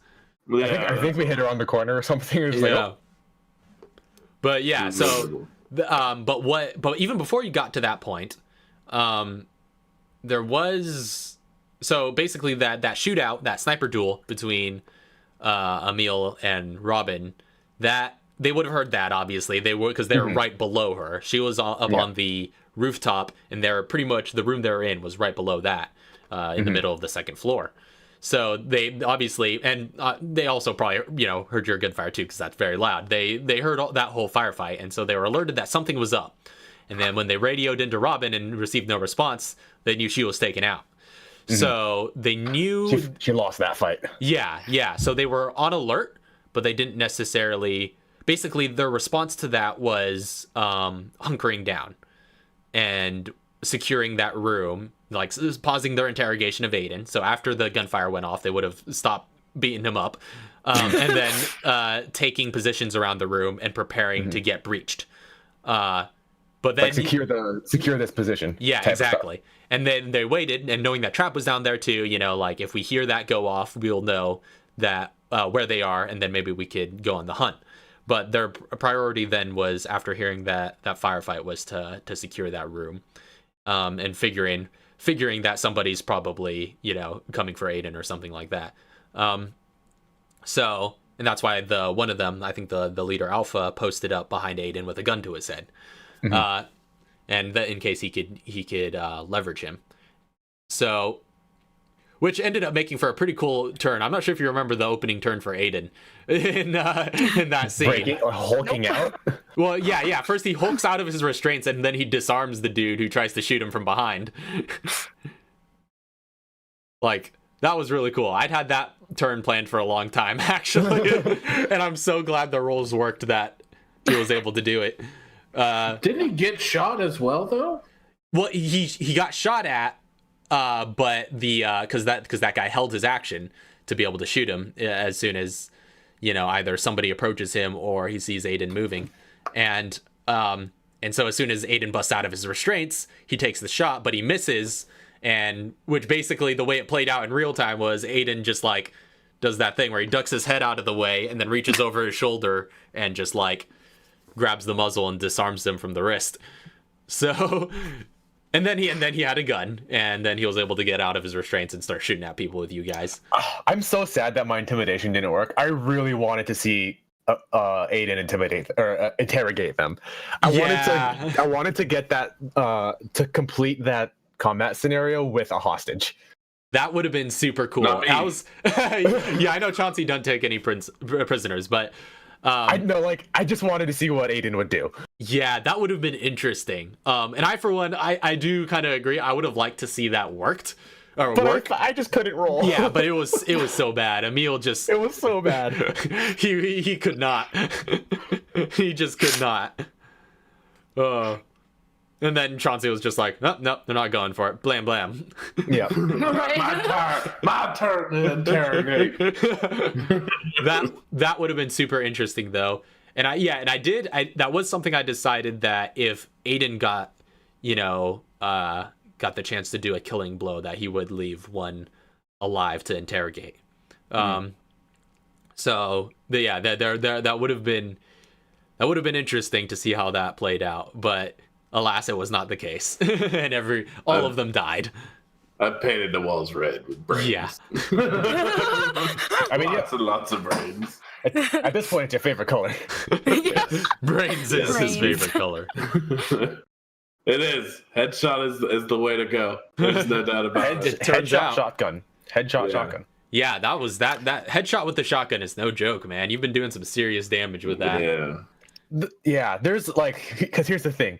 There's two things, or it basically boils down to one mechanic that works well with another mechanic is optimal range, and obviously like optimal range for advantage with the headshot, like where it negates that extra bonus you get because of the headshot brings it down. With going back to Mr. G, that was his entire like fighting style was based around, was using the optimal range of sniper rifles, which is the exact opposite direction that you want to go in. You want to hit at like 1,000 feet to get headshot advantage. He was basically designed to be a long distance assassin. Exactly. I almost wish that headshot had one little like additive to it. I know it already adds a lot, but like I think would be a cool mechanic is when you use it on like an already dead character. It's like the zombie or whatnot. It's not mentally. It doesn't care. It can't wisdom roll, but you don't really have a lot of fear tactics. But if you're up against like all living people and they have the ability to be afraid, I think if you get a full on headshot where it actually kills the character, other people should run. Like no, like, I think that like, or at least they have to make a wisdom throw. That's not like a. That's not like a, what do you call it? A mechanic thing. That's like a role play thing. Because you could still attempt to do that. Like if you headshot like a normal dude in a group of normal dudes, like I would allow you to make an intimidation check if you play it that way. That Chauncey's like, you're next, basically. See, I was thinking, you know how like we get those fear things like whenever like the tyrant showed up. Mm-hmm. Oh, frightened. Yeah, the frightened effect. Yeah, frightened. And I had to roll wisdom. Like that should be almost like an added bonus because I'm not going to walk into a room looking like a tyrant. So whenever I blow your buddy's face off, you're going to go, oh. there are mechanics to like use frighten on enemies though. I think in the soldier brute subclass there is something something you can do that will cause your enemies to have to make a wisdom save or be frightened of you, which was based on a mechanic from the Berserker subclass in Barbarians. Okay. Yeah, I think it'd be fun because it would make for a good battle because Chauncey would have to chase them down. And they're not allowed to move forward. So I would never be like, I'd have to fight to get them within range with the shotgun to use. So you just want to chase people down. You just want to be frightened. I did, but I think it would also add to the fact that I wouldn't always be using my shotgun because like it would be harder and harder to get closer to people. Yeah. Because every time I move closer, they move further. That kind of thing. They go, nope. It's coming. Now I pull out a pistol and pop a kneecap, and then I can go. Just more. I guess, in my opinion, it would add more theatrics. To Chauncey's fighting and murdering. Negotiating death. Yeah. Well, I mean, that's the thing, though, is if you fought... Because you haven't fought a whole lot of intelligent creatures in this campaign by virtue of the fact that it's, a Resident Evil campaign. So generally speaking, we're moving towards that direction, though. Yeah, you have been moving more that direction than this last arc especially. I think you've fought more intelligent creatures than ever before. So, yeah, like the more intelligent creatures you fight, the more stuff like that becomes possible. Because obviously zombies and stuff, like, they no comprende retreat, it's just like, that's not something they're going to do. They just don't know how to. But like with intelligent creatures like this, generally speaking, I as a GM have to get in a more tactical mindset where it's like, all right, these guys want to live, and that inherently changes the way they fight. So generally speaking, most intelligent enemies, unless they're like, obviously zealous, then will attempt to retreat if they feel they're in a losing battle. Unless they're Chauncey's. Yeah, exactly. Unless they're Chauncey's. The herd of Chauncey's. I'm just imagining these two soldiers just like with pump action shotguns, just like walking at each other, just shooting. I would just love to have like an actual set down where we play as our characters against like the villain version of our characters and have it all the out nigga raw. Chauncey. Yeah, yeah. Waro Chauncey. Yeah, that would be something cool. Just have just like a straight up fight, like it'd be like role play fight, and it's just Chauncey versus Neo Chauncey. Neo Chauncey. That'd be interesting. And Darth Emil. Yeah, Darth Emil. Also, I'll say though, I kind of liked that the thumbnail for that the Enter the Beast episode. Yeah. Oh. That. Yeah. Which one? Oh, yeah. Yeah. The black and white is yeah, the so black and white. baller. I know, like that. I like the way that turned out. Like the Silver Wolves look cool as heck in that. Yeah. Yeah. I got super lucky because there is a stock image of 3 highly armored tactical like dudes. And I'm just like, this is literally what I need. I just need a stock image of 3 highly geared tactical dudes. And then you just needed red on the back, just like one color pop. And that signifies all the color that's left there. Yeah. I'm so impressed. Like, I'm obviously I'm very biased when it comes to my character, but like I literally dream of these sequences after they've happened. Like, man, I mean, that was amazing. That was amazing. that's a good one to dream about. That's amazing. Yeah. Like every time I look back on these plays, like I do remember other people's actions, but like I obviously living these actions and acting out these actions, it was like something different from like the time where I held Jay captive to the moment where I hold Archaea captive later on to bring her back to a vehicle. You know, those moments they change, but it's so good. Yeah, So good. I think that's part of the joy of RPGs as well. You know, I've heard it said that people, when you get into like a long form RPG campaign that you get really attached to, like people often talk about their recollections of things that they did in RPG as if they were memories, you know, as if there were things that they themselves did. And I've always thought that's been kind of true in my experience, and I think that's part of the joy of it is you can kind of look back at these experiences and be like, hey, you remember that time I jumped off a rooftop and just like knocked myself out? It's like you don't get to, you know. Well, I mean, maybe what's the fastest route from the roof to the ground floor? Over the rooftop is the answer. Yeah, like you don't get to. I mean, most of the time you don't get to have those kinds of stories in real life, but you could. I think through RPGs, a lot of people get to have funny little stories like that they could look back at and laugh about and think are just like the coolest things that they could say they did with their own agency. Mm-hmm. And it's very empowering, and I've always thought that's just such a cool aspect of it. I can't wait for us to just have like that reminiscing day in roleplay too. It's like one time in Raccoon City, good on that light post. Or if we ever end up on a rooftop again, it's like, you know, we're just joking around. Like, or Emil will be like, "Hey, Johnson, you see any light posts down there?" No, it's safe to jump this time. Yeah. Oh no. Oh boy. But anyway, so after you guys killed the Silver Wolves, you spring Aiden free. And that was the first encounter with Aiden. That was very interesting. Like I said, there was a lot going on there because, like, you know, we had like some like background noise stuff that we kind of had to work around. But it ended up making me have to play Aiden in just a very, I don't know, theatrical kind of manner where I had to like pause. Like Lauren, apparently it completely went by Lauren because you just thought I was pausing for effect. I talked to Raph after this. Like, I thought that was intentional. I thought that was just how Aiden spoke. Also, because he was super injured. Yeah, but like, I was like, when hearing that, I didn't realize that Raph was like being distracted, and I was like, wow, Aiden's so dark and mysterious. I love it. Well, I must be missing something because I don't recall the pausing and or any. Yeah, that's what I see. That's what I was saying, because I was telling Lauren, because that was one of those sessions. I was talking to Lauren afterwards where I was like, I felt like that was an off session for me, where I felt like a lot of things, like I was just off my game and I wasn't articulating myself well, and there was just a lot of like technical problems as well that kind of threw me off right off the bat. Because like that was that time that you guys like accidentally saw the tyrant early and stuff like that. Yeah.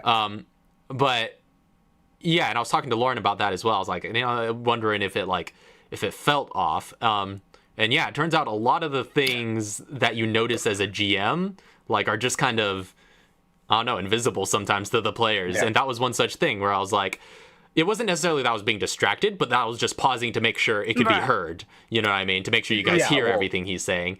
But nonetheless, it wasn't off super dramatically. Yeah, like it turns out it fit the character in that moment. Like it ended up being, I guess that's just how performance art happens accidentally. How about I now remember us joking around about that tyrant, and now I put 2 and 2 together.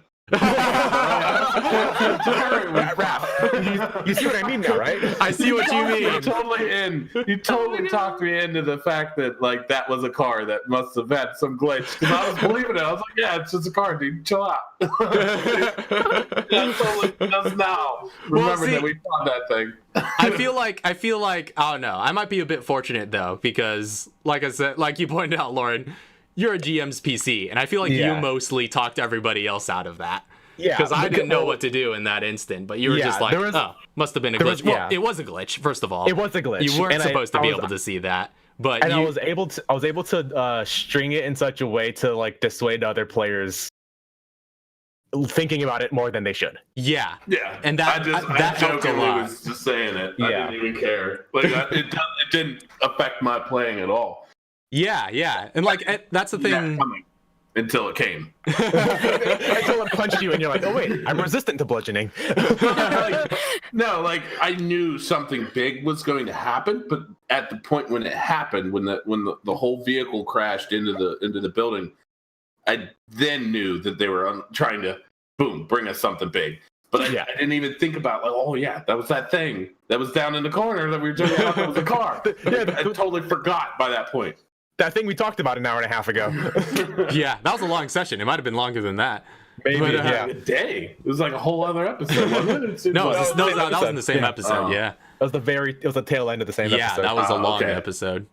Actually, no, that would have been at the very beginning, because that happened right when we logged in, and you switched the thing over, and it just didn't load. And we're like, we're looking at that, because that was when we were at the very bottom. We had the whole episode, and the last thing we did was that encounter at the very bottom again.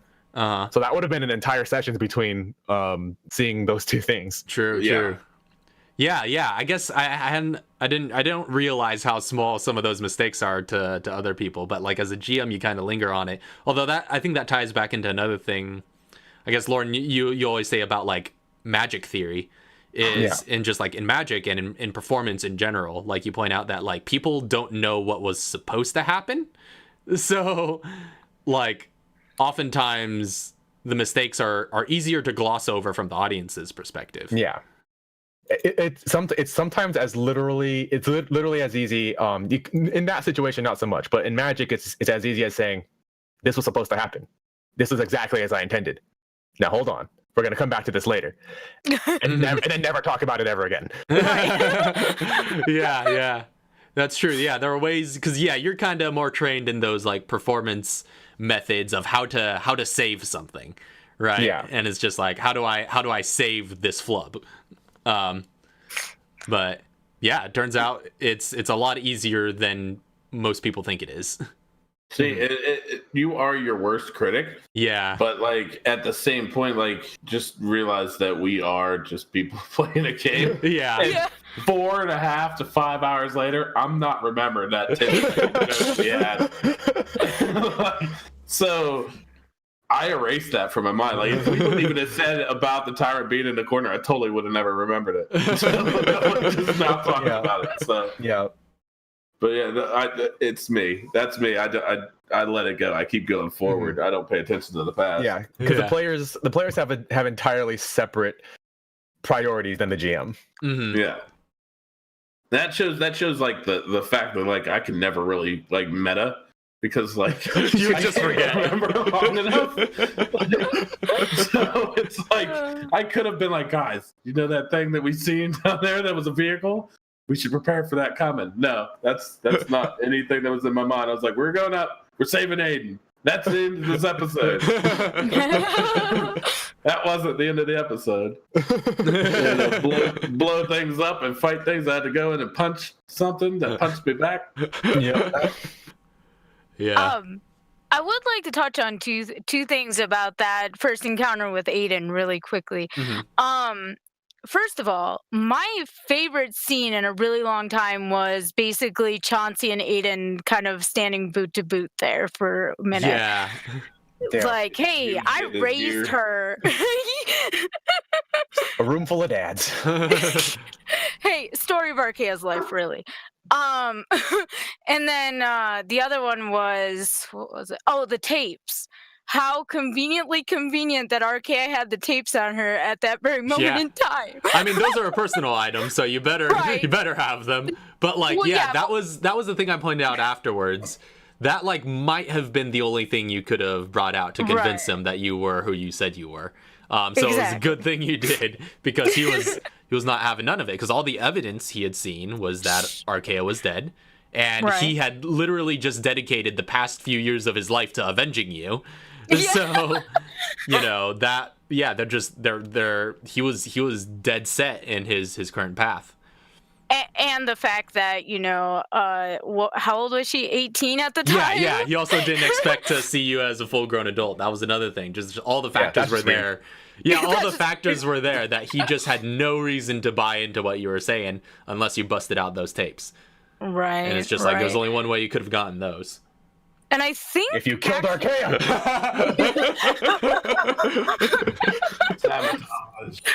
Think about this though. Like I think at one point Aiden looked over at Emil and kind of gave him a weird look and about Arkea's age, and Emil's like, "Hey, I understand," or something of that nature. Yeah. It was. I was the one who had to deal with her aging. I know. Chauncey was in the house. No recognition ever. He was in the house with all the hormones. Oh God, I'm sorry, Chauncey. And he didn't get it just at like the first moment. He got it. You got all at once. Fast forward. Oh man, I'm sorry. Yeah. Okay, Chauncey's a nutcase. He doesn't care. And he's probably got a bunch of gray hair too. Seriously, like you actually think like Chauncey, like if you're watching Chauncey, in my opinion, watching him, I feel like he's definitely a psychopath. Oh yeah. No, yeah. I think you've gotten that point through within this last arc. I've definitely killed more of the intelligent creatures than anybody else, I feel. That is true. That is true. From start to finish, I don't care whether you're intelligent or not. I'm blowing your brains out. Well, it's that thing that, you know, there are a lot of different archetypes of, I guess, people who are, of characters that are soldiers or law enforcement or anything like that. And because it really, you know, there are a lot of different kinds of people that go into that kind of work. And for a lot of people, maybe not a lot, but for some people, there are people like that there though in real life. Set of people who do this. Yeah, like there are people that are like that are like literally go into military service or go into police service just because they're essentially psychopaths and they want to do for a living in a completely legal way the things that they fantasize about doing. You know? So I feel like that's almost become what Chauncey's archetype is. You know, he's that psychotic guy who's just like who's in the line of work he is because he wants to do that kind of stuff. You know, he revels in the violence. I missed the bullets. Yeah. You know, he went into the army and he was like, I didn't see any action there. Came back in Raccoon City to become a cop and he's like, oh, okay, now I could do stuff. Then Raccoon City, the incident happened and he was just like, I think, yeah, this is it. I found it. My calling. Yeah. I found it. Anti-terrorism. This is what we play for. Mhm. I also like how Chauncey went from basically a bachelor to a father in less than a short period of time. In the span of a camp out. Right? Yeah. 1 week. Boom. You know what? That week changed a lot of people's lives. But I mean, like, that drastically? Like, Archaea was already bouncing from home to home because that's not new to her. Well, what's new to her is that she stayed in one home for a long period of time. Yeah, no, that's it. true. Yeah, with a dad who didn't die. Yeah. Emil went right back to Emil stuff. Katara went back to Katara stuff. Chauncey, he's like, what the hell? Actually, I mean, I guess Leon came out of that with a new career. yeah. Yeah. Well, I guess Claire just kept on going. Sherry got pretty much imprisoned by the government from that point onwards. So Yeah, she just got abducted. Yeah, she didn't have it too good. That changed things for sure. She also came out of it with, too. That's true. Her dad died. She also came out of it with superpowers. For sure. So A lot of people came out of that with superpowers. that's true. You go into Raccoon. Superpowers. I got dad powers. You got Walked Tinker's out of tools there is with a what you dad got. You get them to way later. Hey, it's probably because Archaea started taking off like the doorknobs and everything, and Chauncey had to figure out a way to fix it. Oh wait, yeah, I did get Tinker's tools right out of Raccoon City. Yeah, because you guys came out of That's that the at whole level point 6. in the background. Yeah. Yeah. I remember that now. Okay. But yeah, so that was interesting. And then you guys fought that scientist, Dr. Antonov, I think, on your way out of there. I was so sad he didn't get slept. Yeah, man, it was close. It was close, but he had just enough changed hit that points. entire scenario. It would have. It probably could have saved you guys a lot of pain if he got slept. Yeah. Yeah. I love the way that we were like bombarding his vehicles with crap. just shooting at him. Throw a grenade down there. Throw wall trap. And then, like, our instinct was like, I run down the steps, I throw a bomb, and I go in and go shoot some shit. Like, yeah, you guys get out of here. Yeah. I like how I wasted my one rifle round on that truck. Oh Like yeah. I had one round left, and I was like, I'm gonna try to shoot the tire. Miss. Well. Rip. Yeah. They still weren't in for that ride, though. They went for a ride. They weren't very happy of. Ended up on their side instead. Clearly. Yeah. That almost spelled death for some of us. Yeah, that was very close. That was very close to some player character deaths. But then I guess after that, you guys kind of went your separate ways from Aiden because he didn't trust Mr. Fox. And well, you know. Yeah. And then I think there was a long period of downtime after that with the end of an era, which is where, which was so titled because the major event that happened in that was the fall of Umbrella. So at this point, you guys crossed that threshold in 2003 where Umbrella falls. And that's what that's kind of tying back into that rule of plausibility that I follow. You guys, the narrative worked out in such a way that you guys managed to contribute to the fall of Umbrella by acquiring that data successfully. Mm-hmm. But it also didn't discount the fact that, Chris and Jill were also major players in that. They were they're raiding the Caucasus laboratory at that point, and the data that was obtained there kind of led to was used in the Raccoon trial famously. And I just sort of threw in my addendum of just like, by the way, there was a little group of adventurers here, of survivors here, who also acquired some data that was used in that trial, but it's just buried somewhere under all the paperwork. Yeah, officially it wouldn't even be like that. It would be the FBI or the CIA and the NSA successfully raided That is true. Yeah. an Umbrella facility, and we wouldn't even be in we would be a footnote. Yeah. You guys basically, yeah. And I kind of like that way that worked out, though, because all it's still that would have happened anyways, but it wasn't important enough to be noted in. Yeah. Like it didn't make enough of a difference that we would be mentioned by name. Exactly. And plus it kind of it works out to that, I'm not sure if you guys necessarily got this feeling, but the purpose essentially of that little adventure at Umbrella HQ, first of all, with it being their headquarters in general, was kind of bring closure to that era of Umbrella being the dominant name in bioweapons. And Antonov was essentially the highest ranking Umbrella person that you guys ever met, I think, by this point. The head researcher? Yeah, the head researcher that you fought at the end. And so he was basically, first of all, he was actually psychotic, but he, you don't say. Yeah, he just charged at you guys with a tyrant and just dropped it off on your doorstep, and then stayed around to actually fight you guys. Just coming in, just like, no, we're done. Screw it. Fuck you guys.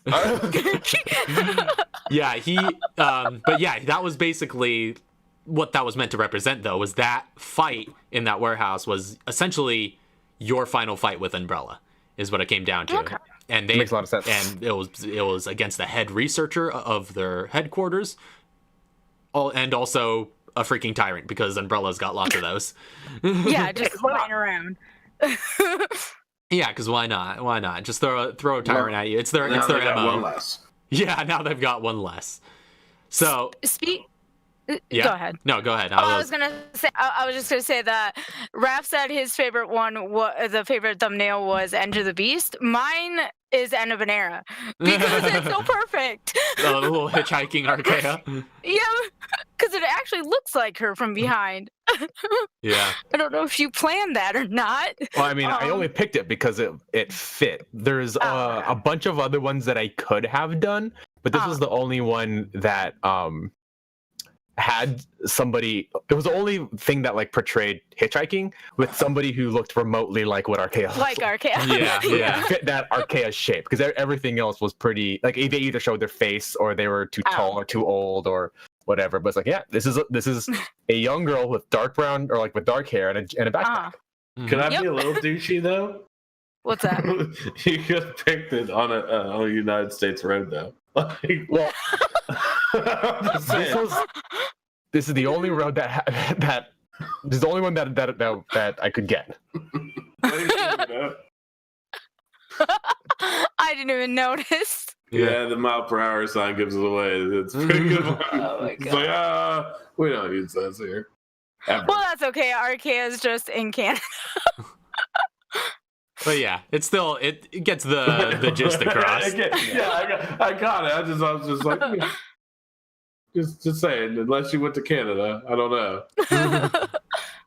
I mean, But no, like I think that's one of the actual like human, like not human, the like you can actually see and that it's a female. You know, the whole pretty much anatomy of a character. Well, it's the only one that has a person who is supposed to no, it's not. I was going to say this is the only one that had a person that's supposed to represent an in-game character.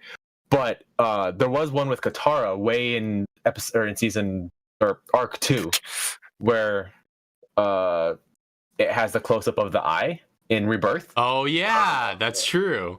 Which, by the way, that is one of my favorite thumbnails of this entire series. Still, the best thumbnail. that ever. was pretty good. Yeah. Yeah, that But one. like and that this one, you're just getting the eye, where this is like flesh. Yeah, it's a full bodied. Yeah, full person. Yeah, those are the only two. Animation.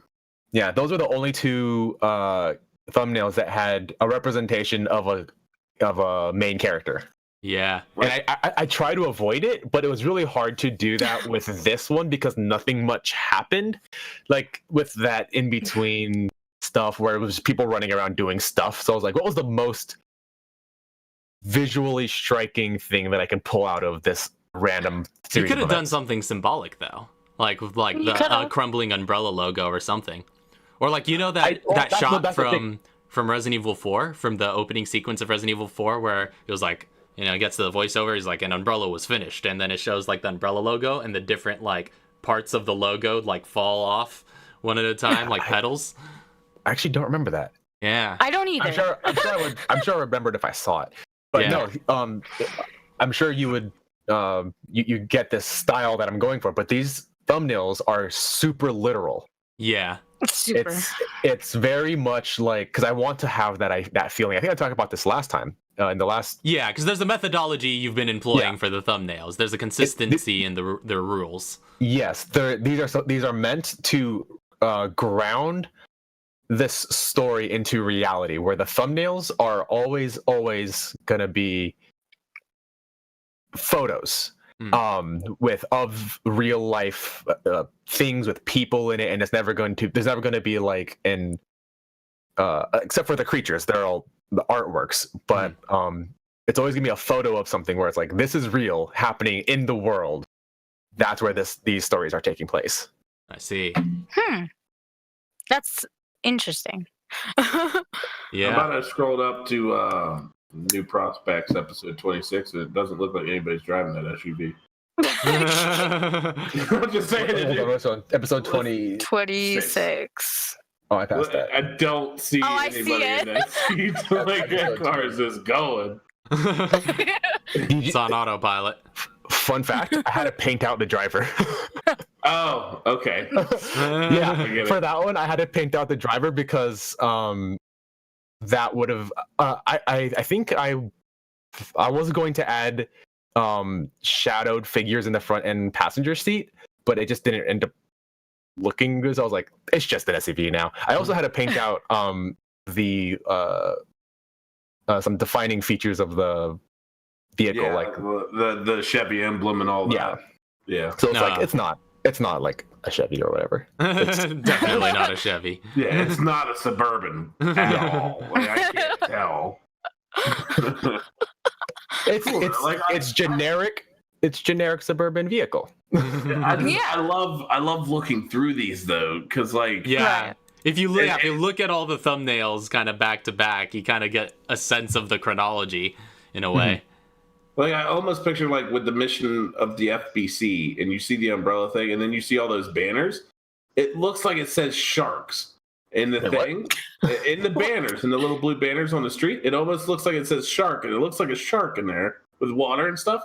Very next one, there's two people standing beside a big shark tank. Nailed it. Yeah, that was actually a building in Chicago, I think.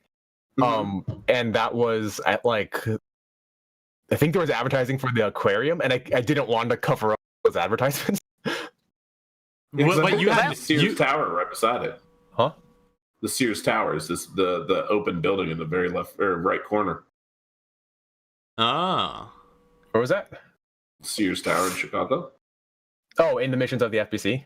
Yeah. Oh yeah, I don't know that. But yeah, like that must have been a complete coincidence though, because you didn't know those sharks were going to be down there by that point.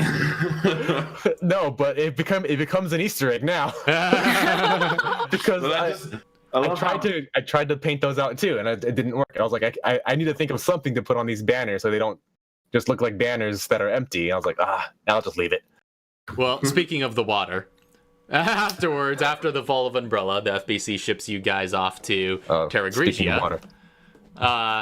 And so you guys have a bunch of misadventures there. Kevin makes a brief appearance. A brief appearance. Very brief. A lot less than what he had expected. At least we finally got to use his new character Updated. art. Yeah. We got to introduce that. And Sean Lennox's as well, which was barely finished in time for that one. So that was pretty cool getting to introduce TerraSave to you guys, and because I'm not sure if anybody knew, but Kevin had been with TerraSave ever since you guys got out of Raccoon City, or they hadn't been around for that long. Yeah. Well, I think a little bit afterwards. It wasn't right away, but generally speaking, that's kind of what he's been doing.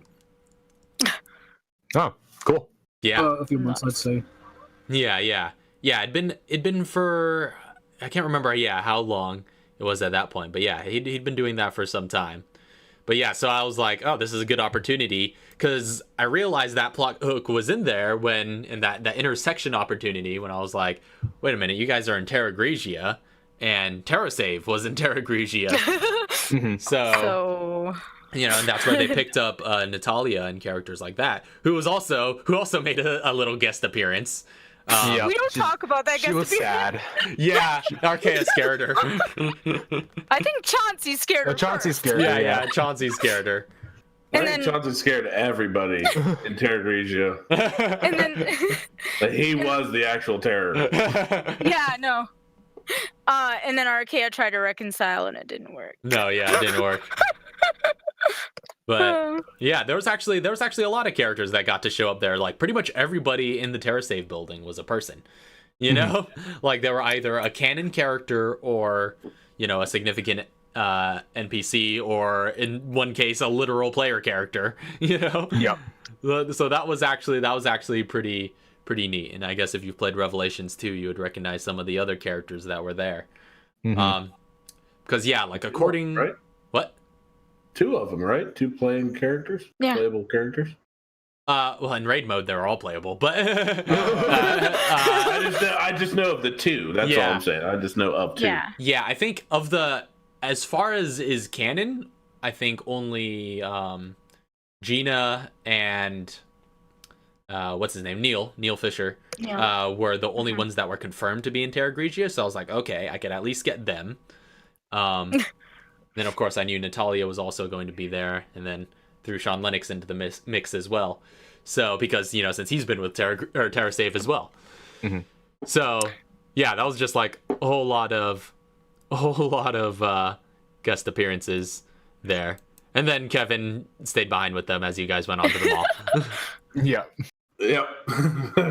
Got persuaded. So it just ended up being like a little bit of a cameo, but It was a cameo. it was also pretty neat getting to use some of the monsters from this era, like the Farfarellos, the invisible hunters and stuff. Oh, yep.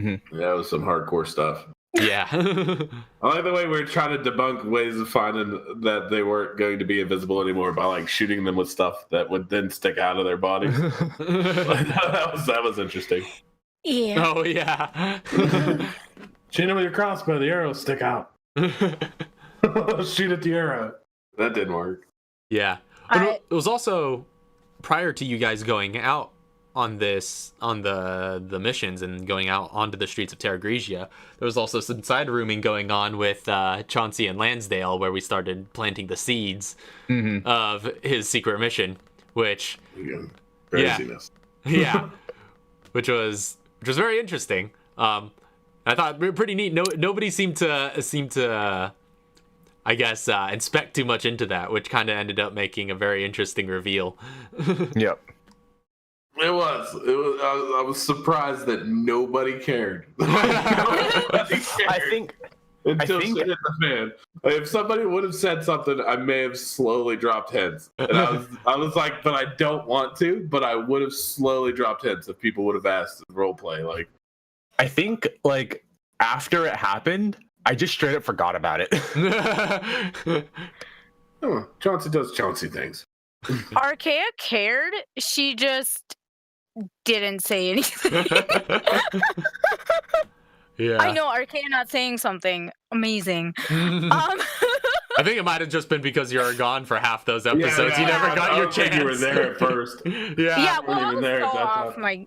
I was so off my game for having to be gone half episodes that Yeah. the moral of Archaea got lost a little bit. Mhm.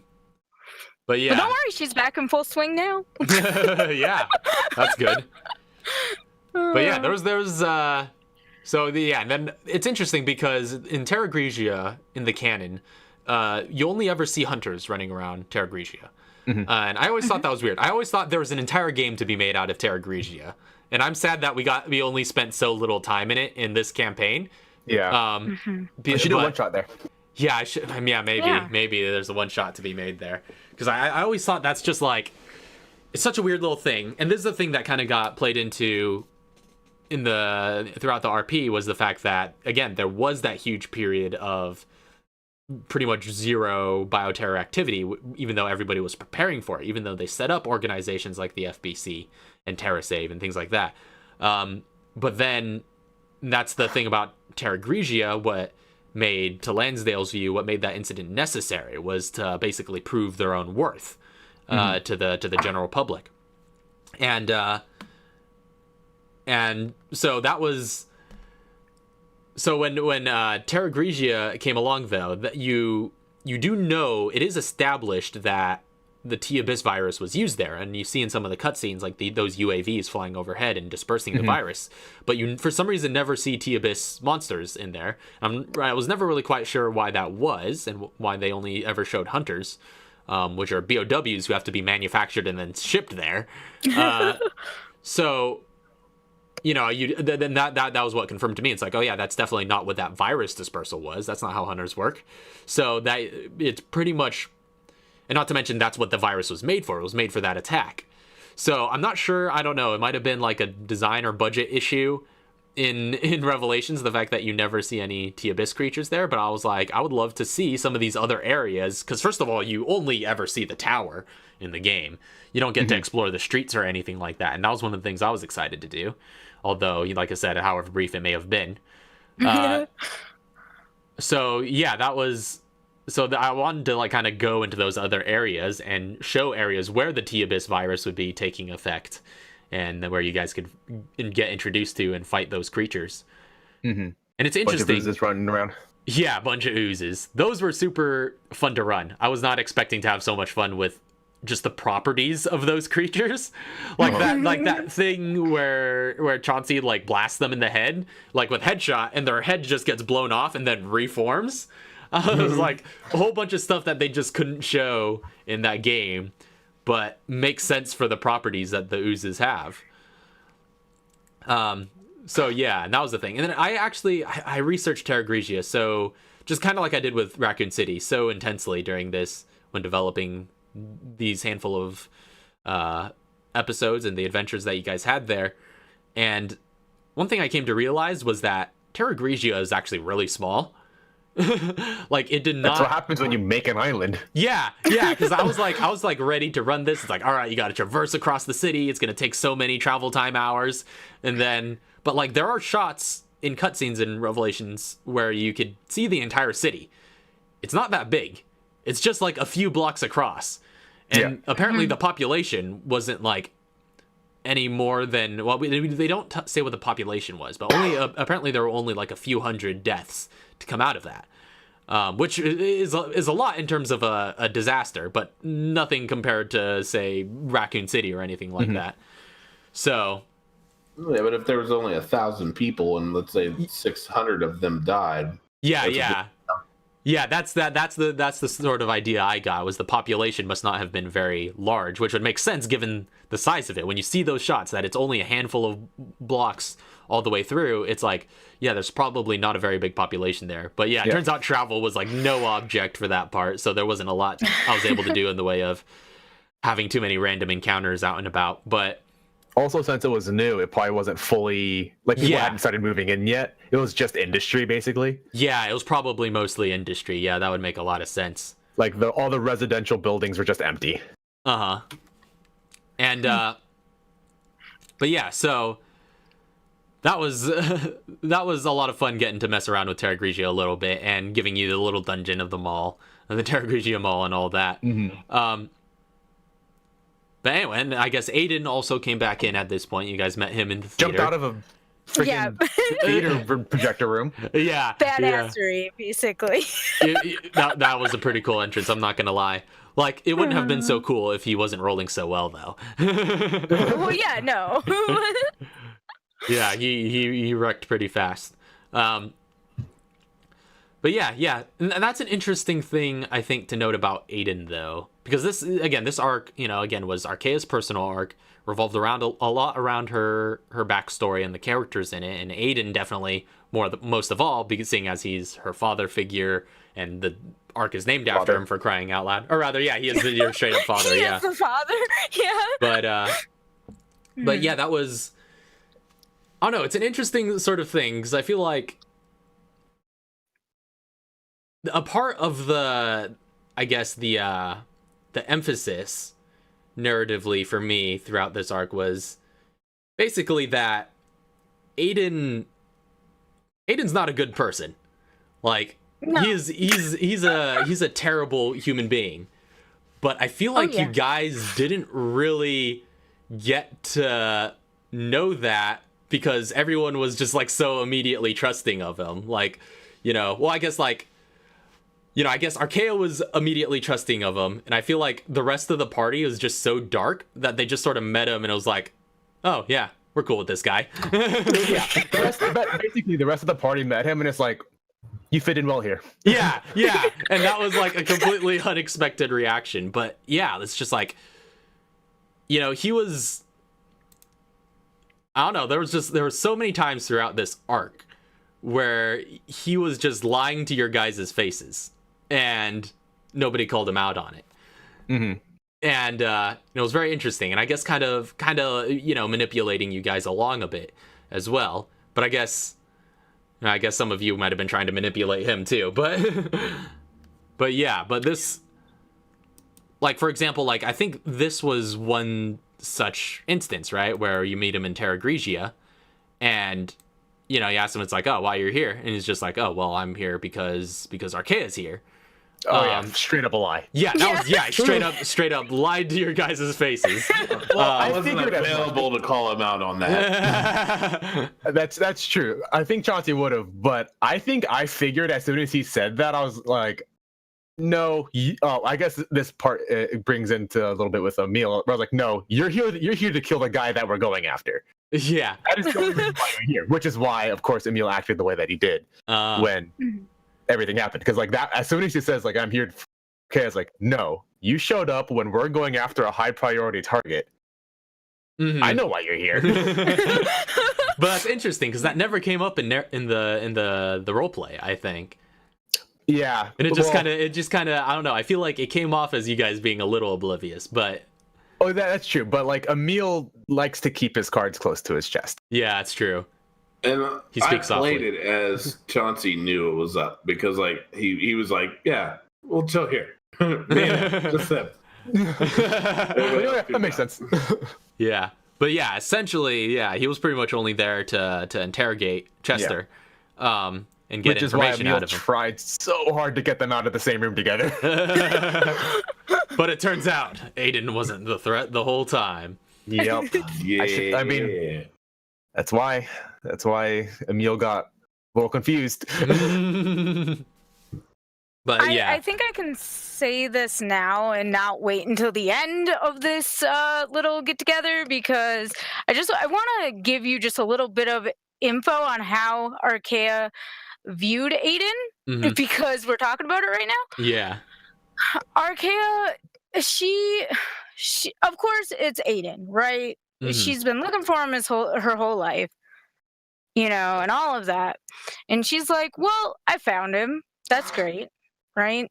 But I think she's just so oblivious to the fact that, not so much that Aiden's a bad person, but because she's seen what he has done, with Nora, but, and she called him out on it, but just the fact that I think she was so oblivious to the fact that maybe, like, when you said, Archaea, he was there for Archaea. Archaea's like, wait a minute, how could he have known I'm here?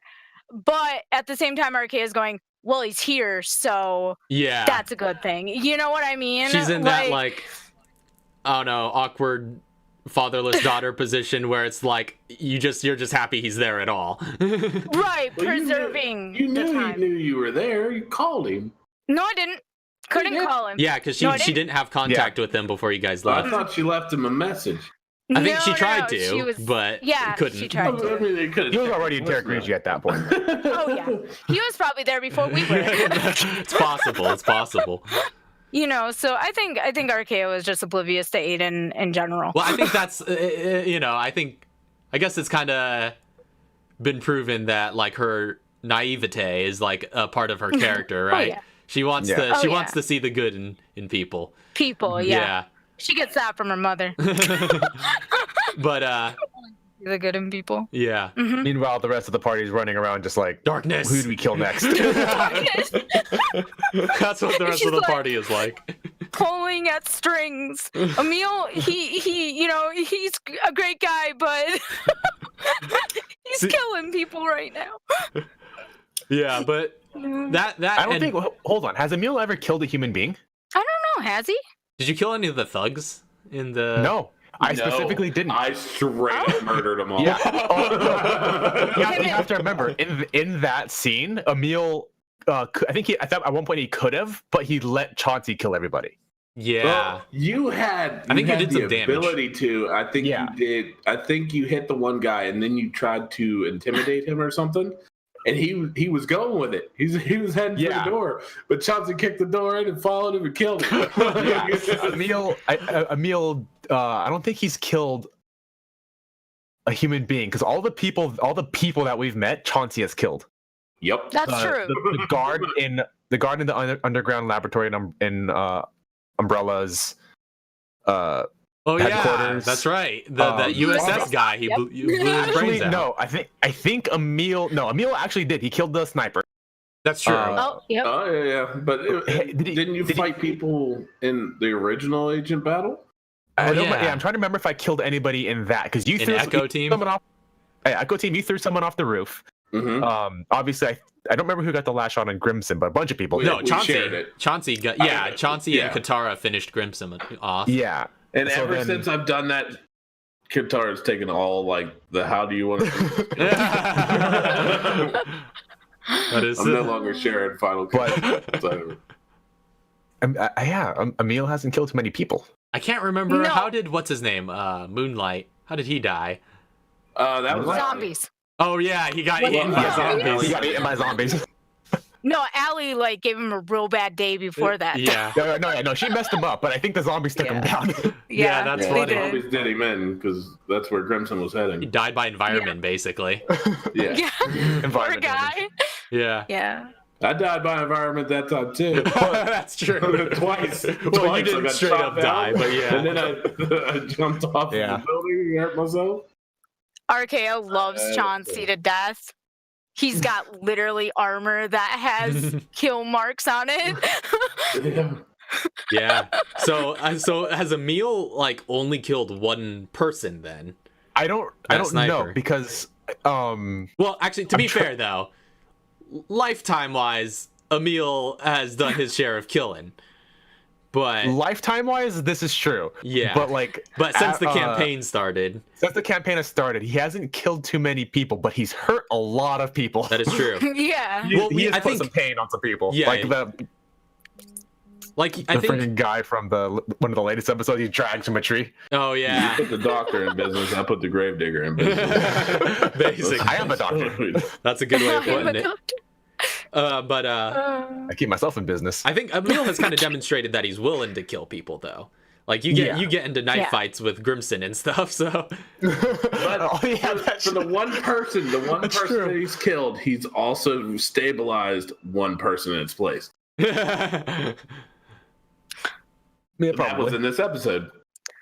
Yeah, you stabilized the one guy there chilling, hurt. Oh yeah. That's true. Yeah, that guy, that's what I was talking about, trying to get Aiden out of the room with that dude. I don't remember his name. Chester, trying to get him out of the room. After I stabilized him, I gave him to Aiden. I was like, all right, Aiden, take this guy out of here to safety, and then Aiden just dropped him. Chester, that was the other guy. Yeah, it was in that same part though. Yeah. That other civvy. Yeah. The other civvy, after I stabilized him, I gave him to Aiden. I was like, all right, Aiden, take him out of here to safety. You leave now. You leave Chester alone. I guess in that moment you found out Aiden is not a hero. Yeah, but he I was has no impulse to carry civilians out of the building. Yeah, as soon as he dropped him, I was like, all right, that's fine. Chester can die. And then when he did die, I was like, shoot, the wrong person killed him. How do I do this? How do I play this? I'm so confused. But out of curiosity, though, how many of you seen that coming? No idea. Oh, really?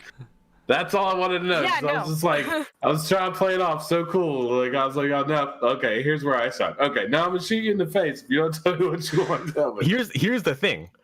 Going into, I guess, the trustingness of all of us a little bit. But even when you had your gun pointed at him, and it wasn't until you pulled the trigger that I realized you wanted to kill him. Yeah. It wasn't until you pulled the trigger and I was like, oh shit, he's actually. I thought he was Oh no. Oh, I see what you mean. Yeah. Yeah, that was. I was set as a gun. Yeah, that was such an intense story moment, though, and I feel like one of the most intense ones we've had in a while. I was not expecting that to, I don't know, pay off so insanely as it did. Like that was intense, and that was a huge character turning point. I feel like for Chauncey. No, that's like that scene got me like super flustered. I was like trying so hard to just keep my cool. Yeah, because I wanted like because it was those people in the room, and I'm like I'm over here just wanting to yell at somebody. Yeah. I think Emil's point is not to kill, but to like drag information out of and have somebody else kill. Yeah, I'm not too much in the Killing's not your business. I'm not in the business of killing, but I know that a lot of people are, and I like to keep those people employed. Right. Right. Yeah. I just know that like in that moment, like I was like that was the closest I've ever got to like yelling at the microphone. Like I was getting so close. I was like, oh, and I was just in that moment. I was like, sooner or later I'm gonna spit all over this microphone. But I tried to downplay it a little bit.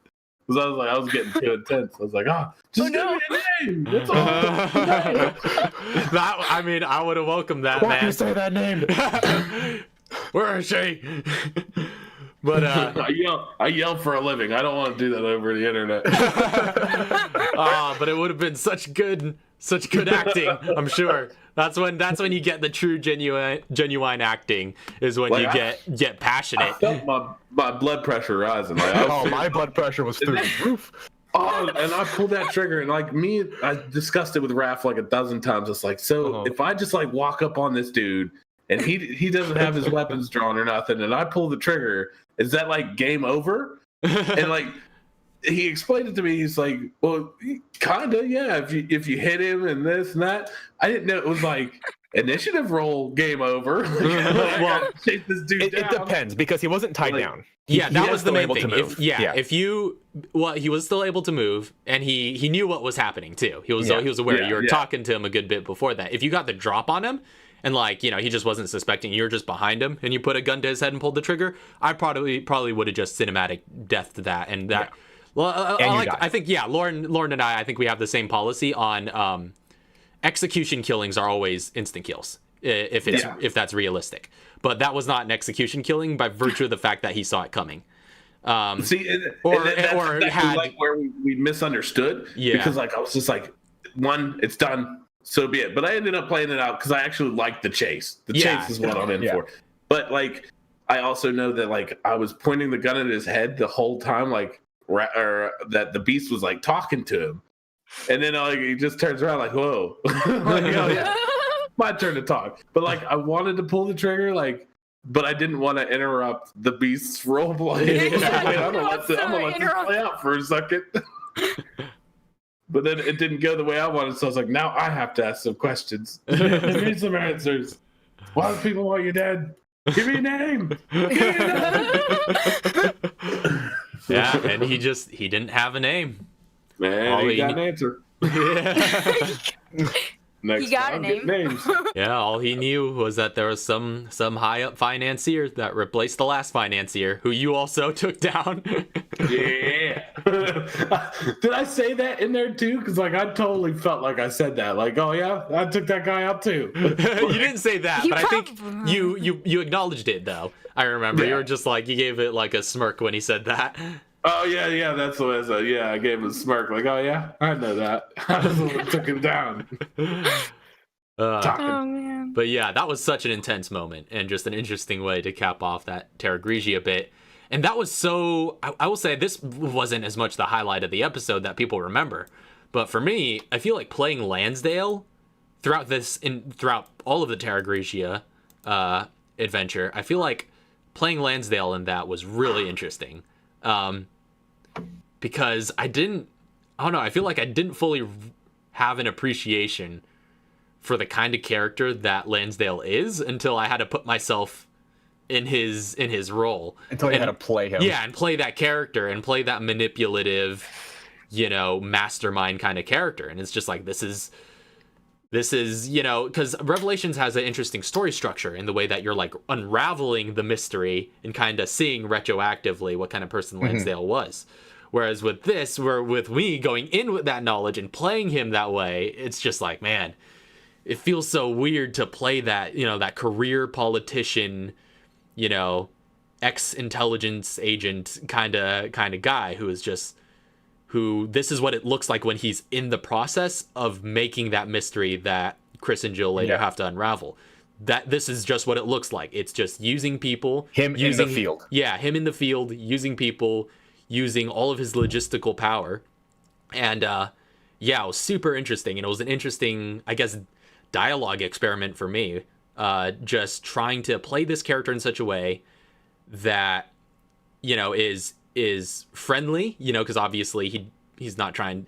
Everything has to sound plausible for people to believe it. He doesn't come off as an evil guy. That's part of his success as a villain.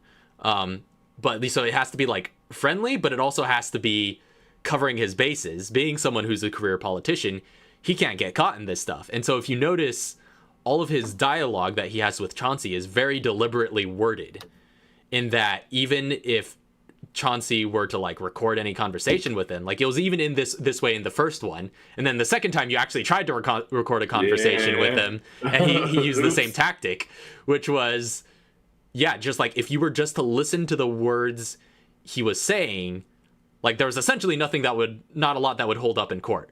There was a lot of stuff that he could sort of play off, like when he was first which I guess you guys don't really know that because you didn't see the first encounter, but in the first time, he specifically never used the words like, you got to go and kill Chester. Know, he specifically, take care of some business. never said that. So he essentially insulated himself really well from this coming back on him in the event that Chauncey has a change of heart. And so it was just a whole lot of stuff like that, and it was just really interesting. I know, kind of setting up this little sub-conspiracy that was just for Lansdale, one of the many tasks he had to do to cover up all the stuff that he was doing there. I'm glad though that I don't I haven't played the games. Yeah. To this point, because had I known the games, I would have probably punched him in the face when he offered it the first time. So, I'm gonna do this because there's people to save, but I'm not doing this for you. And I would have kind of technically quit then, but still would have done my thing. But then that whole interaction from Chester's death, past the mall, all the way to his face, I was just in go hype mode. I was just shoot in the face. That's all I want to do. And that worked out. That worked out so well narratively too.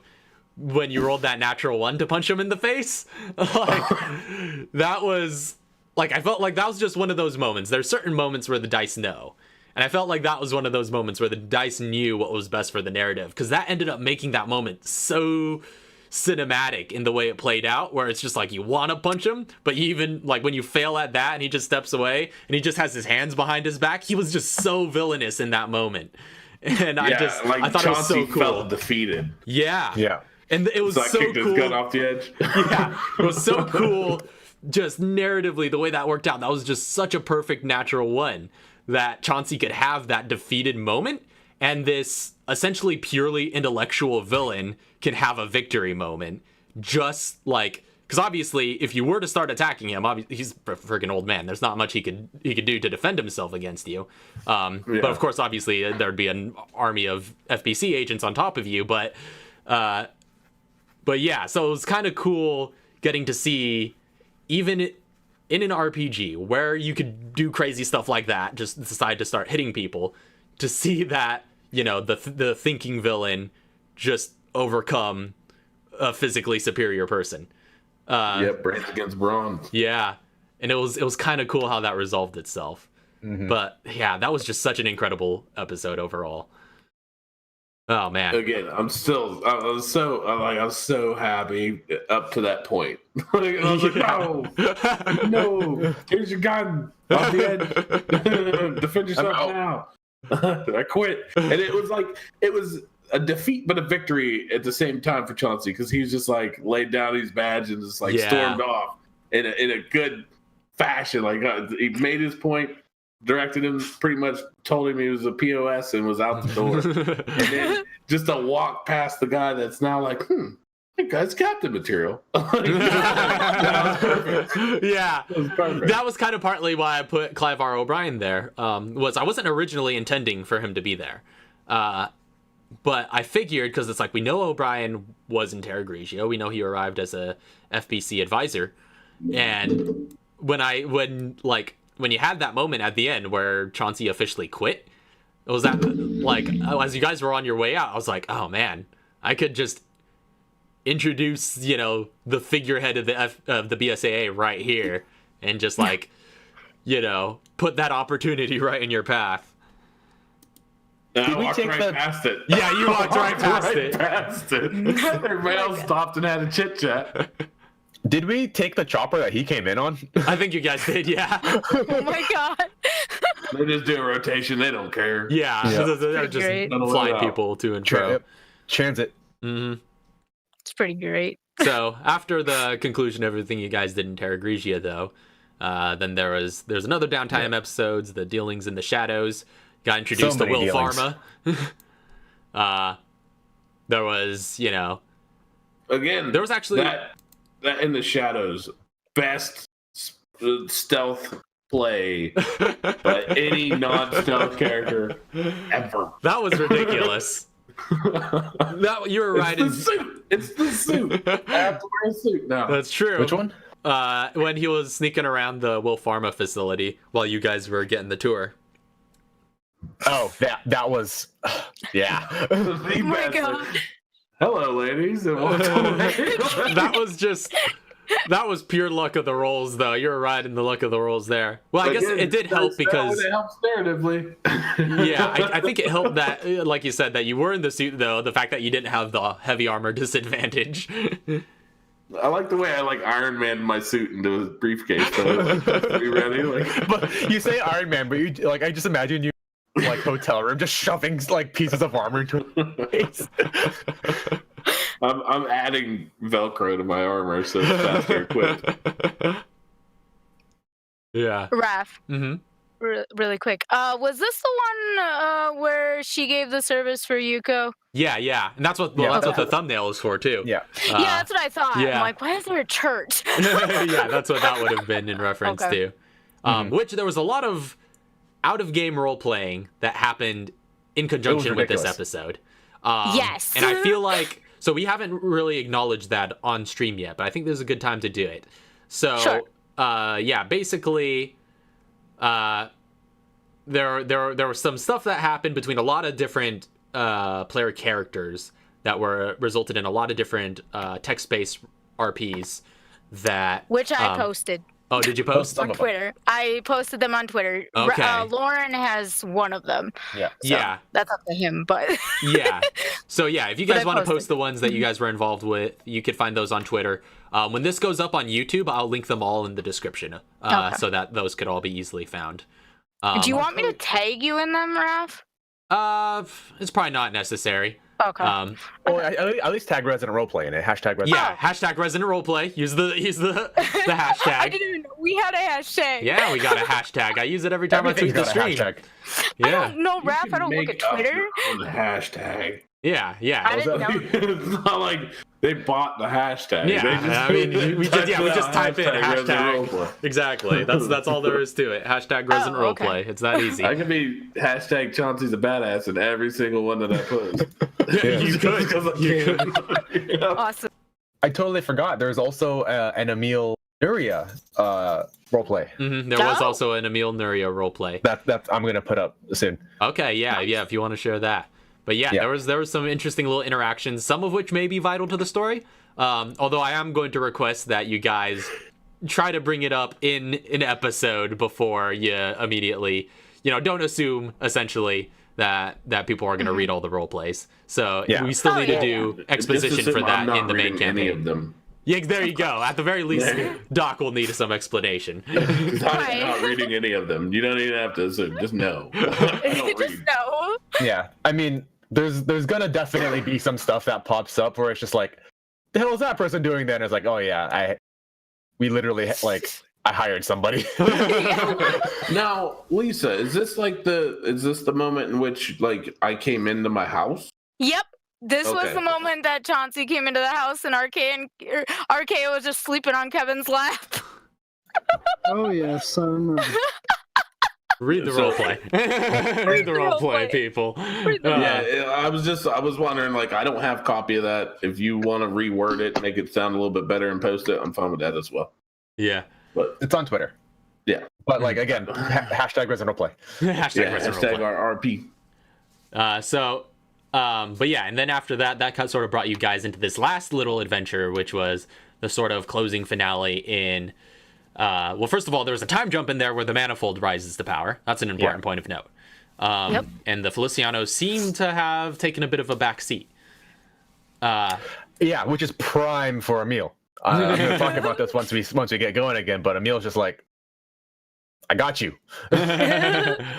I don't know what Emil's thinking right now, but I'm sure Emil it's hasn't very forgotten. important. Oh, yeah. So Emil hasn't forgotten that they exist. Mm-hmm. So, But yeah. let's kill everything, so it don't matter who exists. Just point me in a direction and you'll shoot. Take a vacation to Feliciano house. So Johnson, we're gonna check out a mansion. I mean, I want you to come with me. yeah. So but yeah. So that was the thing that happened, and you guys were hired by Wolf Pharma in order to basically retaliate, do in the bioterror industry. It showed you those two seemingly lieutenant figures of the manifold that carried out that heist. Those crazy dudes. The crazy two, yeah. But yeah, so yeah, then you guys headed towards that manifold facility. Well, first you headed towards a deal that went south, where the manifold met some other pharmaceutical company. I don't think you guys are yet sure of what it was, but apparently that went south. Apparently Wesker fought Walker, and everying burned. And you guys interrogated somebody and found Aiden also. Yeah, we don't know it's Trisol yet. Basically. But yeah, so that was an interesting little thing. Now I'll say, just to sort of start wrapping things up here, getting towards the end, first of all, I've talked about this a little bit with Lauren already, but that final dungeon, the manifold facility, was such a fun dungeon to design. And what? It was a good one. I just thought you were done, and then you started. I stopped what I said so you can finish. No, yeah. I was really happy with this dungeon. Yeah. That was a really high concept dungeon for me. I set out. There are a few things that I do in this campaign where I set out with just this is a design goal. Here is a high concept that I'm keeping in mind that's going to drive the design of an entire place. And for this facility, I specifically set out with one goal in mind, which is I want to create an entire dungeon with one enemy, and that was what essentially drove it. And I basically ended up designing it basically like a portal chambers kind of thing, where you go through one chamber at a time, solving different puzzles. I will also point out that there was one chamber in that facility that got cut mid-episode, because just in the interest of time. Because I was like, I know we want to we wanted to wrap the story arc up before, and before the end of the year, and we wanted to go on that sort of break, and we knew players weren't going to be available the week afterwards, so we didn't want to have to skip a week only to do one episode and then go on break. So, so we were trying to avoid all that. So there's a little bit of a deadline, and when you guys got into that facility, there was a point where I realized, I'm going to have to shorten this a bit. So one chamber did get cut, so that puzzle might pop up later. But I can't wait to see it in Chicago again. It's going to be entirely recontextualized. But that's the great part about being a GM is no ideas are wasted. That's right. Everything is recyclable. Everything is recyclable. I will tell you guys where it was, though. It would have been right at the very beginning of that facility. Oh. Like the first room? Yeah. Like before the big room with the numbers? monitors? Yeah. the It wasn't numbers. my flipping room, was it? No, yeah. There's that. You know what I titled that chamber in my notes, though? I called it the authentication gymnasium. Nice. Nice. I proved I was authentically gymnastics. I fell. Yep. And then I fell off. Yeah. Yeah. He was doing some Prince of Persia all up in Yeah, there. basically. But yeah, the very first chamber where you guys first entered, there's that terminal off to the side where you could read that outgoing message. There was the motion sensor door. Basically, the motion sensor door was going to be the first puzzle. And there was another door in that room that got straight up removed. Actually, the door was still there, but it was just like a little utility closet. Okay. And it would have originally led into a hallway that would have led into a chamber that had another puzzle that you would have basically had to solve in order to restore the power. Because the first puzzle was going to be you enter in, the doors get locked behind you, and then the power goes out, which means you can't get through the motion sensor door. And so you had to detour. You would have had to detour to activate the power to get that motion sensor back online, and that would have been the first puzzle. So yeah, that's where that got cut. But yeah, there are a lot of instances like that actually, where I do have to do a little bit of live editing of various adventures just for the sake of time. But it generally works out pretty well, and I'm happy with how it turned out. I feel like the flow managed to keep going smoothly. Yeah, it worked out well. Yeah. There's a lot of I was just gonna say I think the laser room was my favorite. That was interesting. Yeah. I was so confused because like when I first seen it, I thought of the movies. Yep. Yeah. The Me movies, too. You got lasered to hell, and then I was like, well, I'm not messing with that. Initially, I could have just outran it, took the one Constitution save, and went. It was a mobility save actually. Mobility save.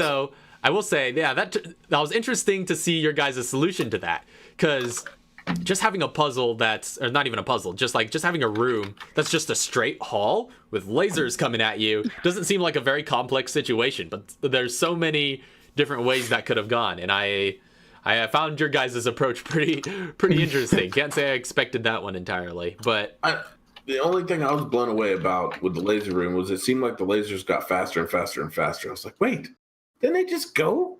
Oh, they're going again and again. Well, because I think it was because nobody else was in the room. yeah, because the turns got shorter. Yeah. Oh yeah. Because That's what it was. Yeah, once somebody got to the end, their turn just simply became held action, and then other stuff. Yeah. I think Arcade went and looked throughout the next room. So like once people got to the end, the round became a lot shorter. Yeah, just because there's less turns to worry about. But yeah, I've actually noticed, and I'm kind of sad that nobody got hit by the lasers. Oh no, Emil's very happy about that. I think that was my favorite part. Emil's reaction to those lasers. Like, what would those lasers actually do? They would. I don't want to know. they would have done a pretty solid chunk of shock damage. Oh, okay, so it's just shock damage. I was still picturing them as lasers, like where they cut you. Yeah. Yep. There goes my ankle. Man down. Yeah, Man down. Stumpy. Yeah, it would have been a little bit more like, kind of like you see in Resident Evil 4 or 6, those lasers where they hit you, you get shocked, and in that game they get knocked on your butt. But in here, I didn't see any need to knock you guys prone, so it would just pass through you and you would take some damage. But yeah, that would have that could have been pretty interesting. But yeah, your guys' solution was pretty safe, I guess. You guys took the safe way around. None of it. Yeah. None of it. Just none of it. Emil was not about to go through that laser grid. Yeah, he would have to do some stretches first. Nope, you can't make me. I'd rather shoot it. Stand there. What? I said I like the way that I made Chauncey just like stand there and turn, like, oh, I walked there, you're like, how would you like to go through there? I was like, yeah, this way. Just turn. Turn sideways, let him pass right by. There's only like 2 lasers, of course, because I shot them all. I'm gonna go hard on this. Oh, And then, like, how upsetting it was to fight this main boss and OP kill this thing, and then find out that I've used my adrenaline rush. I'm not getting another one back when this thing gets bigger and badder. Like,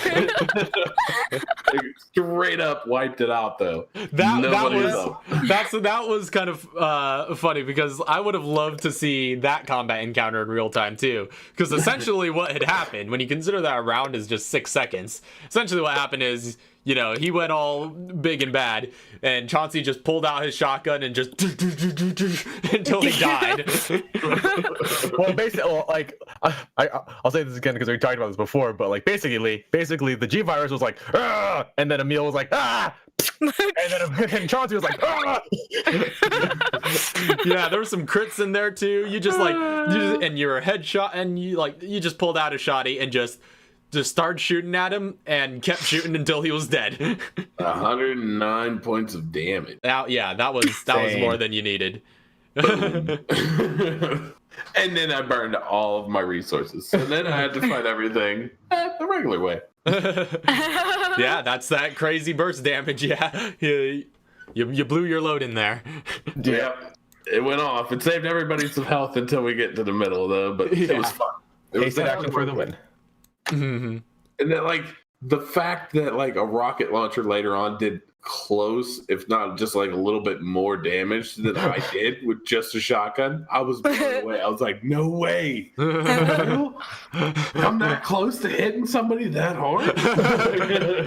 Yeah, just man. over and over and over again. Yeah, man, that's what soldiers do. I am a rocket Repeated launcher. trauma. I am the launcher. I am the thing one. is, like, even now, I feel like I probably did that completely wrong. Because, like I know that I did my adrenaline rush, but I'm not really sure if I did the math for the adrenaline rush and the headshot and this, and then the bleed, or not the bleed, but the flechette. Flechette damage.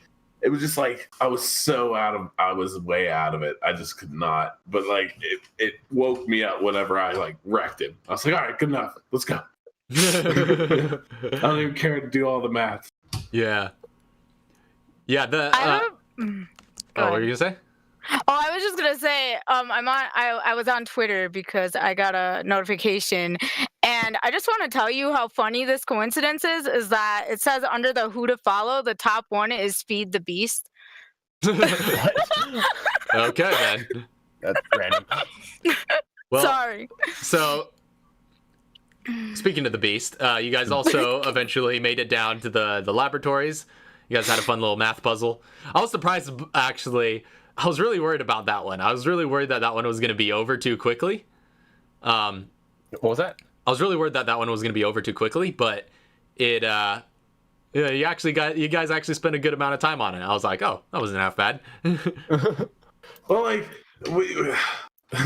I'm still upset because, like, again, I was completely out of it. So I was doing basic math problems. I was like, it's gotta be a math thing. And then Lauren's just like, oh yeah, they're all squares. Oh no, that was easy. I should have remembered that. Because I literally just was teaching my daughter like the nines and stuff on multiplications. Like, we've been working with square numbers all the way up, and it's like, that's crazy. That should have been the first thing on my mind, and I'm upset about it. No. Yeah, I stole my math problem. Initially, I was thinking way too deep into it. I forget what some of my what of my earlier thoughts of what it could have been were, but then I was looking at the numbers, and I think I was trying to break them apart to do something with them, and then I realized that they were primes. Oh, I was looking for like common or squares. Oh squares. I was looking. Yeah, that's what it was. I checked to see if any were primes, which obviously they weren't.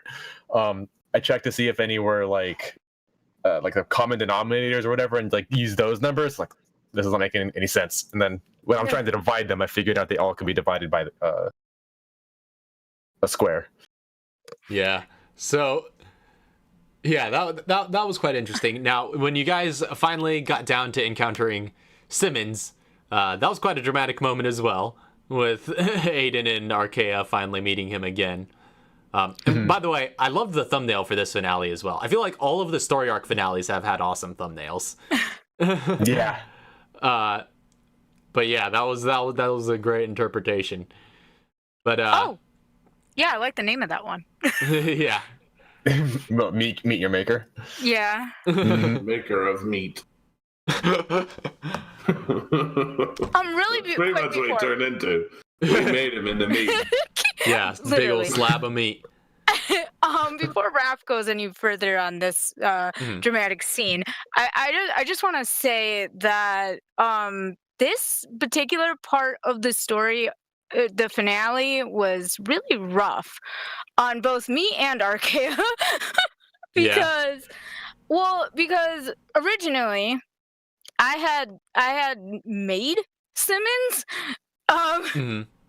in the beginning, so I'm like, oh, well, now I get to meet him again and meet him after, years have gone by without me knowing what he's been doing. Yeah. And same with, Aiden was kind of your brainchild, but, same with Aiden. Like, I knew him when he was a cuddly person. I don't know if he was ever a cuddly person, but maybe not cuddly, but you know what I mean. Not you've seen a softer side of Aiden. Softer side of Aiden, there you go. But I don't think he was ever cuddly. Murder, death, destroy everything. But especially for our kid, during meeting Simmons again, it was very emotional for her. But not, and I did go into this a little bit with, I believe it was Troy, that I went into this with you. Okay. That Arkea really doesn't, she doesn't feel bad about literally doing what she did to Simmons. Interesting. She feels good about it. That's kind of terrifying. Pretty clear. Yes. As long as she doesn't get a lighter, we're good. Wait, what? Wait, what? As long as you don't get a lighter, we're good. Oh, lighter. Oh, I thought you said lighter. I kind of heard it that way too. What? But yeah.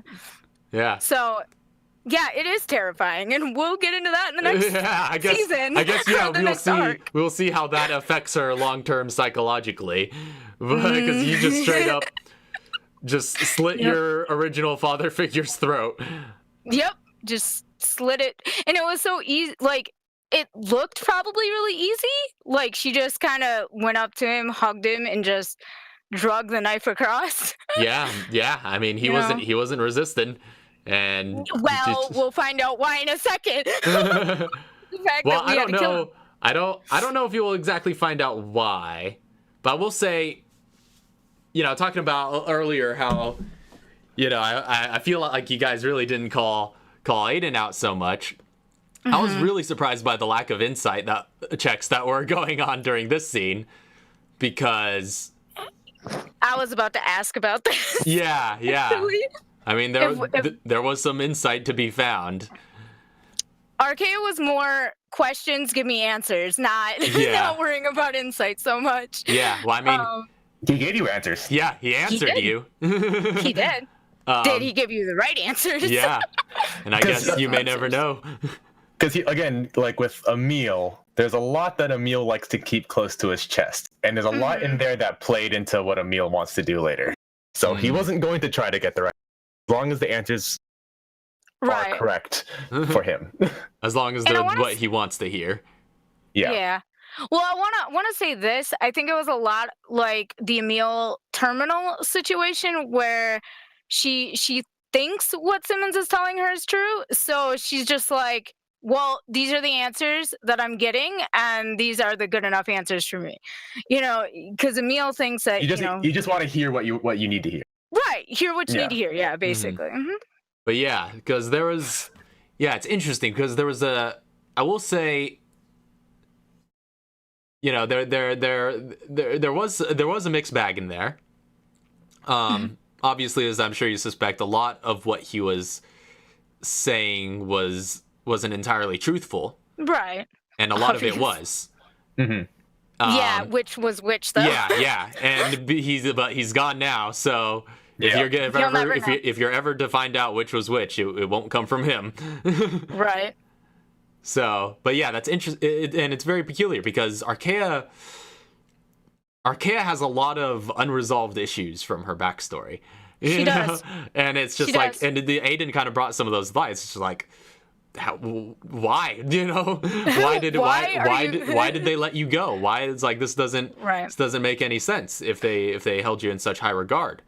So, and and Simmons addressed those issues, but you know, you may never know. It's still possible, I suppose, to find out. But it's just like some of it was truthful, some of it might not have been.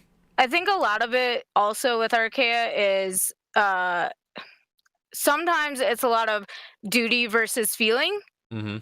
You know, she wants to get the answers, but she's not sure she's gonna like the answers she gets if she gets the truth. You know. Yeah. So it's kind of like, well, do I preserve my quality of life, or do I get the answers that are the actual truth?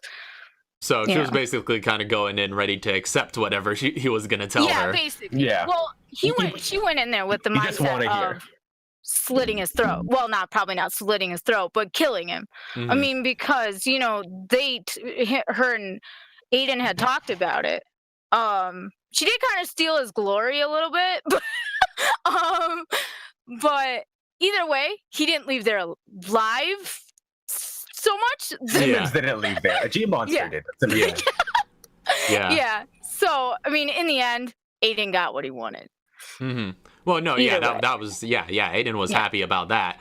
You know, he just, you know, as you guys have probably seen, you know, he's kind of, you know, he's a little Punisher-esque, right? Like he just wants these people on his list to die. He doesn't care if it, you know, he does. I guess with the exception of like Nora Lennon, he didn't necessarily want it to be like, he didn't want to savor it. Yeah, he doesn't have to make a show of it. It's just like with a lot of these people, it's just like, I'll get what information I can out of you, and after that, bullet to the head. Nothing fancy, just as long as they're dead. These bullets don't care about your feelings. Yeah, basically. Exactly. No, they don't. There's also a question that I would like to ask Raph really quickly. You don't have to answer this, of course. You are the GM, GM. But I was wondering, I've been thinking over this a lot about the fact when the bottle the vial fell, if he had injected himself before they talked or after. Yeah, you don't know. No, I've just been thinking about that lately. Like, did he know he was gonna like? Well, I guess he don't really know. It just kind of happens that he was gonna mutate, or while he was talking to her, or did he just mutate on the fly? Yeah. At the end. Yeah, that's interesting. You should have asked him while he was a G mutant. No. Yep, should have asked him before you killed him. Bullshit. Yeah. Yeah, Archaea just wanted him dead. Yeah. Which is I guess which is still pretty dark, I think, because like the tail, because the tail he was spinning, you know, basically absolved him of all the wrongs that might have been done. Right. So. Right. Yeah. Yeah. But that's why I'm gonna say that's why Emil didn't incite anything, because Archaea believed it. Okay. Interesting. Chauncey didn't ask questions. Chauncey didn't need answers. That's right. Chauncey see mutant, he blasted. He didn't even notice that it was Simmons. He was just like, "Oh, there's a monster. It's time for me to wake up." Where'd that come from? I picture him like we were all in that room knowing that was the end and that we were supposed to be in a bait place. So he's probably looking to the door and then turn around and see this mutant thing goes, ah! Kill me. And it just empties the mag. Did it kill that doctor guy? That was the doctor guy. Where'd that guy go? Did he eat him? Sorry, I was concentrated on the back door. I said this in the role play as well, but or the game proper, but I want to let everybody know that this isn't the first time RK has had a father figure thrown at her. Oh yeah, yeah, that's true. Except this one wasn't dead, so it wasn't as mentally scarring. Yeah, and Aiden just like rolled with it like a champ. But he's like, "Hi, how you doing? I'm here." Yeah, this one wasn't dead. That's right. Yeah. So and probably had a lot more tactical training. yeah. No, I mean, he is quite literally a sack of hit points, man. Like it would have taken a lot to put him down. I used to be.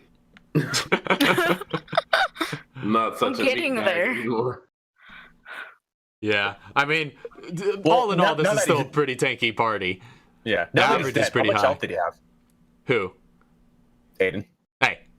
How much did he have left by the end? Like when we left him, was he like really down and out? I mean, I could check. I could just look at his Roll20 character sheet. Hold on. Well, I'm pretty sure. Yeah, I'm pretty sure Raph told us at the very end how much he had. Did because I healed him. Oh yeah. So he might be all healed up right now if I check Roll20. Yeah. That's true. That's true. Yeah, I asked like how bad he was, so I can heal him the correct amount, whether I was gonna use a tier 1 or tier 2, and I think he said he wasn't that bad off because like we didn't take damage from like the first two like forms. Yeah. Welcome. And plus he's brute subclass, so he took half damage That's while right, he was Crimson rushing. So yeah, he didn't take a whole lot of damage. Now when I just checked on Roll20, he was at 94 by the end of it. That was after you healed him up and stuff. But 94. yeah, that he wasn't back up to max HP though. Mm-hmm. Yeah, so he still has a little Now- more to go. Now, this is a question obviously you don't have to answer, but like how much higher in level it was that character compared to us? Yeah. Like, because obviously he's been adventuring a lot longer than us. Mm-hmm. Yeah. So he's He a was little bit higher. He was a but good how few. much? He was a good Okay. few. I'll just say that. I just good don't few. picture him being like Wesker 20, you know? Yeah, he's Right. not a 20 for sure. No. But yeah, he had a good few levels on you. Not a whole lot, but a good few. Now I have a chance to pass him up, right? Wink, wink. Now that he's dead. Uh-huh, yeah. Well, we'll see his Yeah, face. now that he's dead.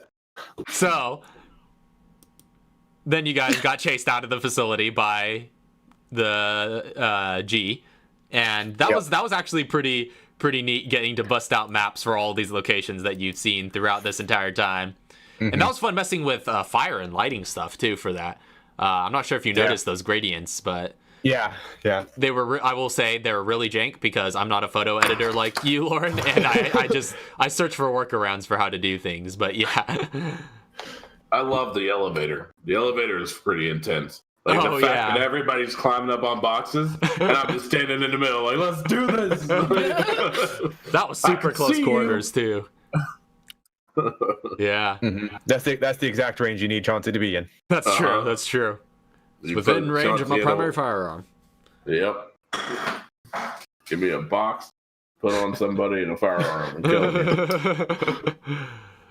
Yeah, but that was a lot of fun getting to go through the G phases, because I think G is one of the more interesting monsters in Resident Evil, like big boss monsters in Resident Evil, and I've always loved like the design of it and the sort of theme of how it keeps coming back, stronger and has these regenerative properties as well. So yeah, that was a fun monster. I'm glad I finally got to do my spin on it. I I forgot to talk about this a little bit, but like when it started regenerating, I was so sad because I literally almost took. Okay, I know exactly what you're talking about. Like I was during my level up. I think medics got like an extra feature. Yeah, I think there was an extra tool, known tool feature thingy for casting. Mm-hmm. But like I did my character sheet wrong, and I accidentally gave myself an extra one, and the one that I took was prevent people from healing. Mm-hmm. And I was like, no, I have to get rid of something. I guess I'll get rid of this prevent people from healing. I'm not going to need that for a good while. Yeah, because I remember having that. I remember we were sitting around the dinner table and I was having that conversation with you. And I remember you saying, it's just like, I'm probably going to get rid of degeneration just because, you know, that's probably not going to be too relevant for anything we're facing here soon. And I'm just sitting there like, yeah, yeah, yeah, is that right? Like, yeah, I remember specifically thinking that while we were having that conversation, because at that point, yeah, I'd known that this was coming. Yeah. And I was like, Oh my goodness. Yep. You go ahead and get rid of that there degeneration there. But would you have had to use it on each form? No. Well, actually, I mean, yes, technically, they would have been considered different creatures. Yeah. Yeah, I would have, Gameplay-wise. but I wouldn't have used it into the last one because it died super quick.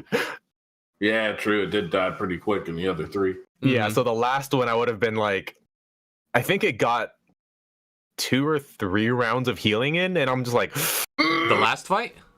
in the last fight. The last fight was longer than that. It was like Was it? 5 rounds, I think, in total. Oh no, somewhere no, around I there. remember because you were I remember you were saying you forgot to. Yeah, there were a few announce it, times but that I forgot. Yeah. But it was healing. Mhm. I remember because I remember the times that you announced it, which was only like a couple times, and then you just said like, "Oh yeah, it is healing at the top of the round." But Yeah. but Technically, technically heals at the start of its turn, and there were a few times where I forgot to do that during its turn. yeah, and there was I was like, there's so much damage that I could be Negating, yeah. There's so much healing that I could be negating right now if I just took that one feature instead. Yeah. Yeah, that was a pretty Hilarious. intense final boss fight, though. That came pretty down to the wire. Mm-hmm. And Almost 3 down. yeah, man, that was. Then, like I said, if Archaea hadn't gotten both of you up in that moment, it's quite One of us would- possible. We would have had a problem. Yeah, it's quite One of us possible one of you would have died. Yeah, because Lauren and I have been breaking down this fight for a little bit now, but it's like, you know, it was there. It still had some legendary actions left, and it had no motivation to be anywhere else but at the two of you. So yeah, it would have had to attack somebody, and yeah, that could have quite possibly been first PC death. Now that was the one thing of us too. would have died if both of us didn't get up. Yeah. And that was the thing too that I've kind of been thinking about, you know, is you know, I've mentioned this to Lauren, but basically like I kind of feel to a certain extent, because I'm so like new to this GMing thing, although a lot more experienced than I once was, that I have a certain hesitation about, you know, doing too many of the campaign changing, like just crazy stuff that I hear about some people doing in some of their games.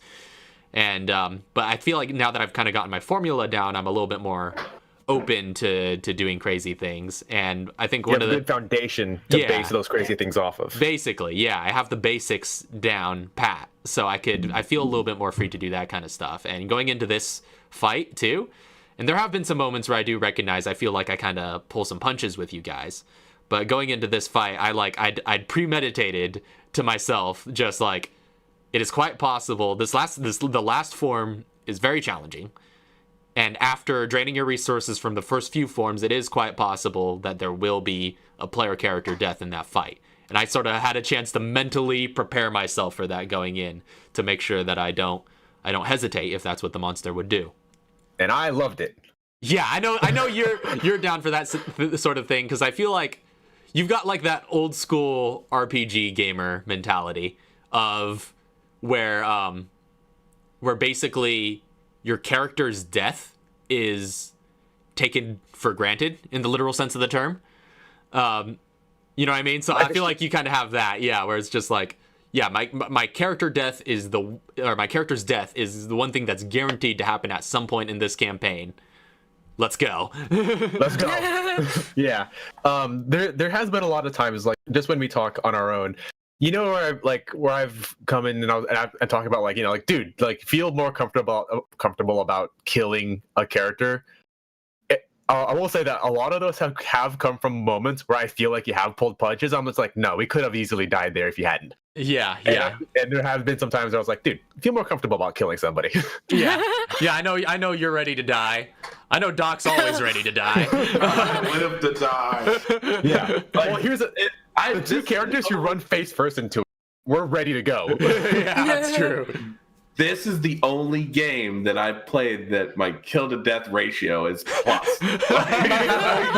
Just so you understand, I play games to die. Like, that's the way I play, and I am fine with dying. I'm acceptable. Mm-hmm.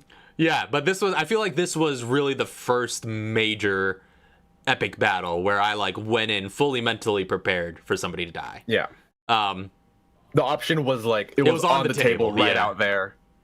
Right out in the open. Yeah. But like, I feel that if, like, not saying that it would have went any differently, it could have still went bad. Like, Archaea went down, and then Emil was there to save Archaea, and Chauncey was there to kill the monster, the G monster. Uh-huh. If he had turned and just pumped me with a little bit of juice, I would have killed him that very next hit. I don't know about that. If I would have hit, because you said it was like 11 points. Was that after it got rocketed? Yeah. Yeah, I'm pretty sure you said 11 hit points left. You obliterated it. Huh. And I was just like, oh, I could have killed it like one shot. It depends on how much healing I would have given you, because if I didn't give you enough healing to survive the next attack, you would have gone down anyways, and I just would have wasted the heal on basically. So from a healer's point of view, this is kind of dark, but this is basically an RPG healer's point of view. It always breaks down to the it's a numbers game, right?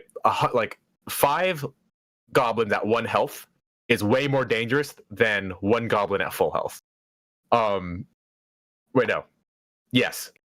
So you want to have as many people up as possible. So when there's 2 of us against the creature and I could heal somebody up, it's still gonna have those attacks against 2 creatures. And if I bring up a 3rd creature on our side, that's more attacks that it has to disperse against 3 creatures. And if she's up, that means if she goes down again, I can just bring her back up the next round for her to go down again. And then she goes up and down, and nobody dies. Yeah, because it still resets like the death saves and stuff too, exactly. Which is valuable in and of itself. So from a RPG medic's point of view, you want to have as many bodies to throw at the people as possible. Yeah. So I get that. Yeah. But I'm just like, I felt like I felt in that moment. I don't care now. But like, I was like, I could have had that. So how you want to end this moment? Yeah, that's you would have had that satisfaction. No! It took it away from me because it downed me, and then I had my turn next. So I was like, no, like, I can't hold my death save action. I mean, but could have is the key word there.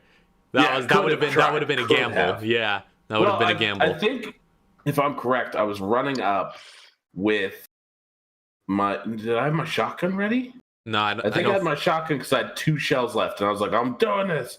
And I swear either my shotgun or I was running up with the SMG. I can't remember, but I know it would. I think you were out of shotgun. More chances. No, I still have 2 shells. Okay. Yeah, I put it away early because I was like, we're going to get more range battles, so I'm putting it away, and I'm going to just start spraying. Plus, I had all that SMG. I was like, I need to get rid of it. Yeah, you got the final boss. I killed packs of SMG ammo. Hold on. I killed so many things with a shotgun. It's time to give someone else some rewards. I need to build up my skills. Yeah. But yeah, like I said, that would have been a gamble. That thing did have a high AC, so, you know, even with all your attacks. I really need to get, like, Chauncey set up with, like, a minigun. Well, let's not get ahead of ourselves. Are we talking like Resident Evil 5? That Chris, yeah, that Gatling gun. Mercenaries. Yeah. I want a straight up Arnold Schwarzenegger Gatling gun from Predator. Yes. That or I just want 2 P90s, because those P90s actually do some decent damage for shooting 5. So if I'm able to do 10, it'd be pretty cool. Yeah. Now, I need to start thinking about, now that we're on this break, is about upgradable equipment. Mm-hmm. That's all I need. Yeah. Well, we'll have plenty of talks about that. Uh-huh. Now, before we wind down here, we've pretty much covered the whole arc. I just want to point out, I was so hoping you guys would stick around for Walker. I wanted to so badly. I thought for sure you were like pretty much as a GM wording us, because Pushing us out of I talked to Lauren about it before. It's like sometimes a GM will word you in places. So I was like, okay, I'll follow the words. You were like, as the beast, like, hey, take Archaea, get out of here. Oh, okay. And in this story, there's no need for us to be here no more. Yep. Yeah, the only reason, like, I mean, I'll talk to Raph about this, but the only reason that Emil left was because I feel like I would have spoiled the end of that story arc a little bit, where this was her whole thing. We killed Simmons and we're leaving, and it's like, this is a good note to end on. This is like a good narrative thing to end on. But Emil's like, no, we're staying. Chauncey would have stayed. Yeah, I know. If he was not told to leave. Like, that's all you have to know. Chauncey would have stayed if he was told not to leave. Archaea had no choice. Yeah. Yeah, I'm a lot bigger than you. You can't even fight this grapple. Emil's bigger than me. Everybody is bigger than me. Although you're like a full-grown adult now, and everyone's still bigger than you. Yeah. Well, Archaea's only 5'2"? Yeah, So, I know. That's the funny part. It's just like she grew up, and everyone's still bigger. My life. Just barely. My real life. Yeah. Oh, yeah, I'm sure. I'm only 5'1". Oh my Wow. gosh. Yeah. Why do you think I said I'd be so scared to see Lauren in real life? Yeah, Lauren's got like a full foot on you. I legitimately do. Yeah. And he's built too, so like he's just scary. Meh. Well, you've been deflating lately, but Oh yeah. Well, I'm not built. I'm like athletic. There's like built is there's a certain look for like built. Like Aiden is built. yeah, that's true. I remember when you were working on his art, and I'd like the one note I gave you was like, "Can you make him wider?" Like, I'm built underneath all this skin and fat. I am. If you took all that away, I'd look ripped as fuck. If you got rid of all the fat and the skin, I'm pure muscle. Yeah, pure You get rid of all the fat, the skin, and the bones. Yeah. pure muscle. Built. But yeah. I just want to throw a really fun Archaea fact in there really quick. Mhm. I remember talking with Raph when Archaea was growing up into an adult. And he said, "How tall do you want to make Archaea?" I said, "I want her exactly in the middle of Yuko and Aiden." Yeah. And that's Wouldn't how that we be decided. pretty tall? How short was Yuko? 5 foot. Yeah, and Aiden was exactly 6 foot. So we were in the middle. Archaea's 5'6". Oh, 5. She will be 5. Yeah. Yeah, when she's, At the very end of her growth. Growth. Yeah. yeah. She'll be. I was gonna say, like, I'm back. if he's like 6'2", she's 5'1". How short was Yuko? He was 4 foot. Yeah, she's like, she was just like crawling around, just like a little baby. Aw. But yeah, I do agree though. Like for the sake of the stream, it worked out narratively neatly to end it where we did. But yeah, that's what I will have you guys know I was ready for you guys to wait for Walker. Oh, Archaea would be dead. Yeah, no. We all would have been. We were very much in bad shape. Very much in bad shape. And they were throwing people through walls. We weren't making. Well, see, because I asked Raph this question because I asked how long it would take to craft. Because if we did stay, Emil's first thing was to crank out some steroids. I know. I asked like a dozen times. It's like, so is this a short rest? Is this a short rest? And it would just nope, just ignore. Like nope, I'm not even gonna answer. When would you have gotten a short rest? No. Right after the fight. Was like literally like Chauncey was laying up against the one tractor trailer truck, and I was like, "So short rest?" Well, because it wasn't long enough. Yeah, 'cause you exactly. need an I'm not hour, saying yeah. there was enough time, yeah, but I was like, "Are we gonna get one?" And it was like the fact that you were like kind of like, nah, and left it get off to the side. I was like, "Yeah, some shit's gonna happen. Let's get out of here." Get out of here. Yeah, there would not have been enough time for a short rest after you killed Simmons between walkers arriving. Yeah, I was like, I wondered how much time it was from the time I blasted him at the first stage to the time we were on the elevator too, because I asked that too. I was like, how much time has it been? Oh, a few minutes. Shit. I'll get a minute of this adrenaline rush. What a waste. Yeah. I'd have been blowing that elevator up. It's Wesker that wants Archaea, right? Not Walker. well, everybody kind of does. Everybody kind of does. Yeah. Everybody who And knows I'm stuck with her. Everybody wants her. I'm not going to give her away. everybody who knows about Archaea wants Archaea, Wants her. Yeah. and you won't stop telling people about you. Yeah, I know. That's the thing. That's her character, though. I can't help it. I think that's your Lisa. That's not her. That's you. It's both of you. I wonder. It's like there's a lot of that character, or there's a lot of you in that character. Yeah. Oh, yeah. I just picture Lisa like walking around the mall and telling everybody her social security number. No. Yeah, it's crazy too because like I said, like that's Mr. Fox's detail and all that. Like there are people whose full-time jobs it is to make sure information about Archaea doesn't leak because that's a highly protected government secret now. Right. And she's like literally going around telling everybody who will listen. But yeah, she is really like it's kind of Emil a told you shame that at some point, and he's given up. Yeah, it's kind of a shame though because I feel like I as a GM know that there have been some serious consequences for Archaea, some of the things Archaea have said, but I feel like Archaea hasn't learned from them because she hasn't witnessed any of those consequences. Right. Like she has really, we catch all the shit. she has really ruined some people's lives by leaking government secrets, and it's just like Archaea just doesn't know. At this point, like I said, there are secrets that cannot be said right now, but Archaea is going to be changing a lot in this next story arc. Yeah, I guess we'll see about that. Now, Good thing she'll tell us all everything. Yeah. Now Yeah. I think Changing this.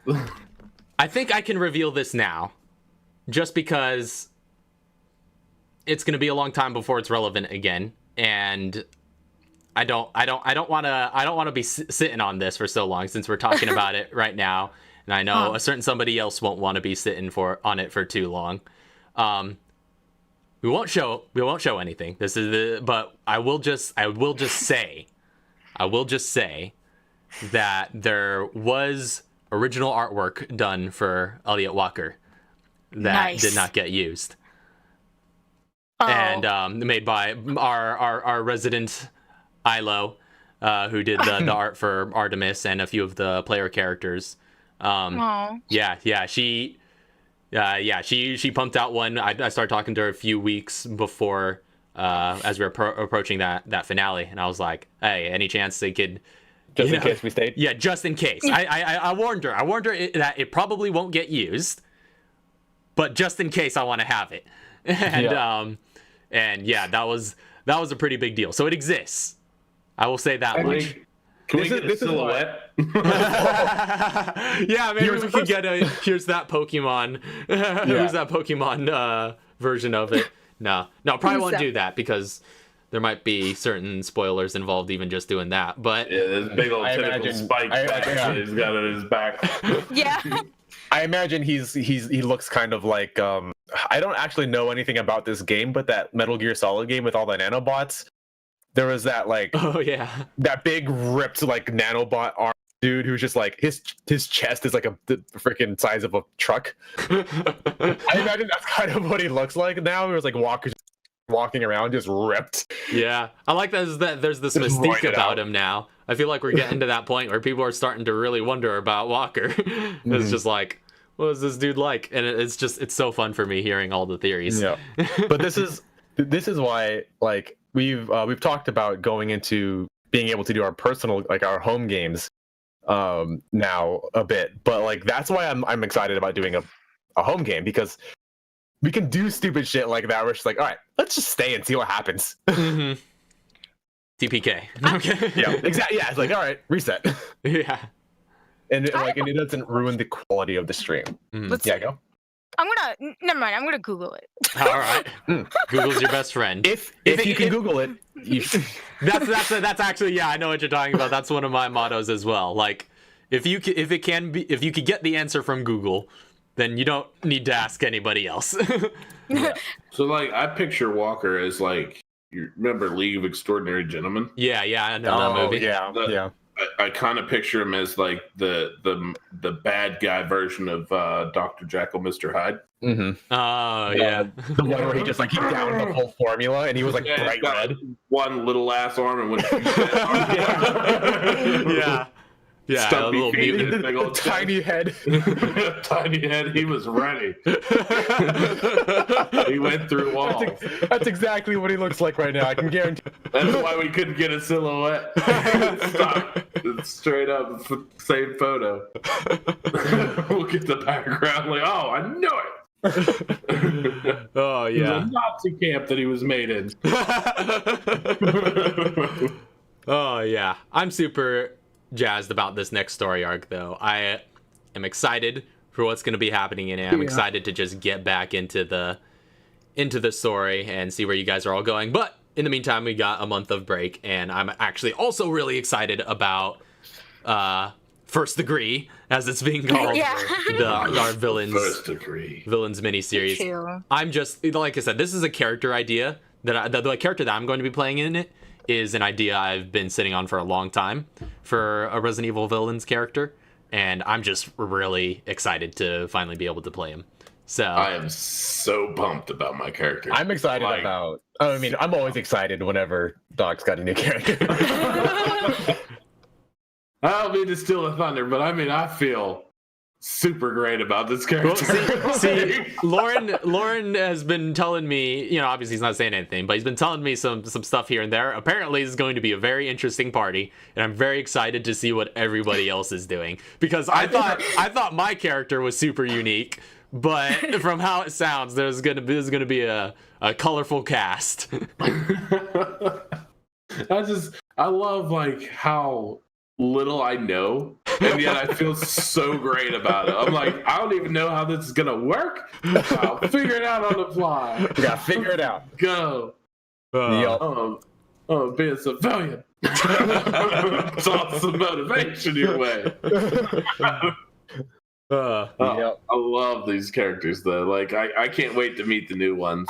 I was talking to Lauren. I don't know if this is gonna be something that you introduced. I was like, hey Lauren, like if these characters live and like do stuff, I think maybe Raph will write them in this canon. That's what Lauren was asking me. Lauren was asking me if this miniseries will be considered canon to Resident Roleplay. And yeah, I'm open to the idea. Sweet. As long as like I said, yeah. Depending on what you guys do. If you go totally off the rails and like change the history, that's not my fault. If we somehow end up nuking China, it definitely didn't happen. But as long as it follows the rule of plausibility, and as long as it's consistent with that, the rule of plausibility both to the main campaign and to the Resident Evil canon, then I'm perfectly fine with it being canon to our roleplay universe. Yeah, as I have love to like see my character cameo later on. It's how cool I feel this character. The thing is, too, you guys, we're all villains too, so there's a possibility you could like end up fighting some of these guys if we do make it that canon. As I have it written, right, everything, the plot rather is it's plausible. Everything could have happened, and it just would have been, you guys running around things. And it takes place in 2003, which means that like if the progression proceeds as it does, you guys are the kind of like at the where you could be villains for us at some point in the future. Like the levels line up. Yeah, that's true. That's true. Well, I mean, like we're out leveling our current characters, but maybe they took some time off for a while. Didn't level up at all, and we end up meeting him at the same level. That's pretty cool. We'll see. Yeah, we'll see. He might not even survive. So Yeah, right. I can't wait to see the story. Like the story's got me hyped too, and I keep trying to pry like lightly. I'm like, hey, how's that story coming? Yeah, I know. I can see that. I'm just like, yeah, it's going well. Raph knows that like I hit him with the first degree every time. So how's this one? How's this going? Is this going this way? So what are you doing? Well, anyway, before we get too carried away with first degree, I think it's this has been a fun campaign, or rather story arc wrap up discussion. Got to dish some cool secrets. I'm sure I missed something major again, like I did in the last wrap up, where I totally forgot to talk about the Nemesis encounter. But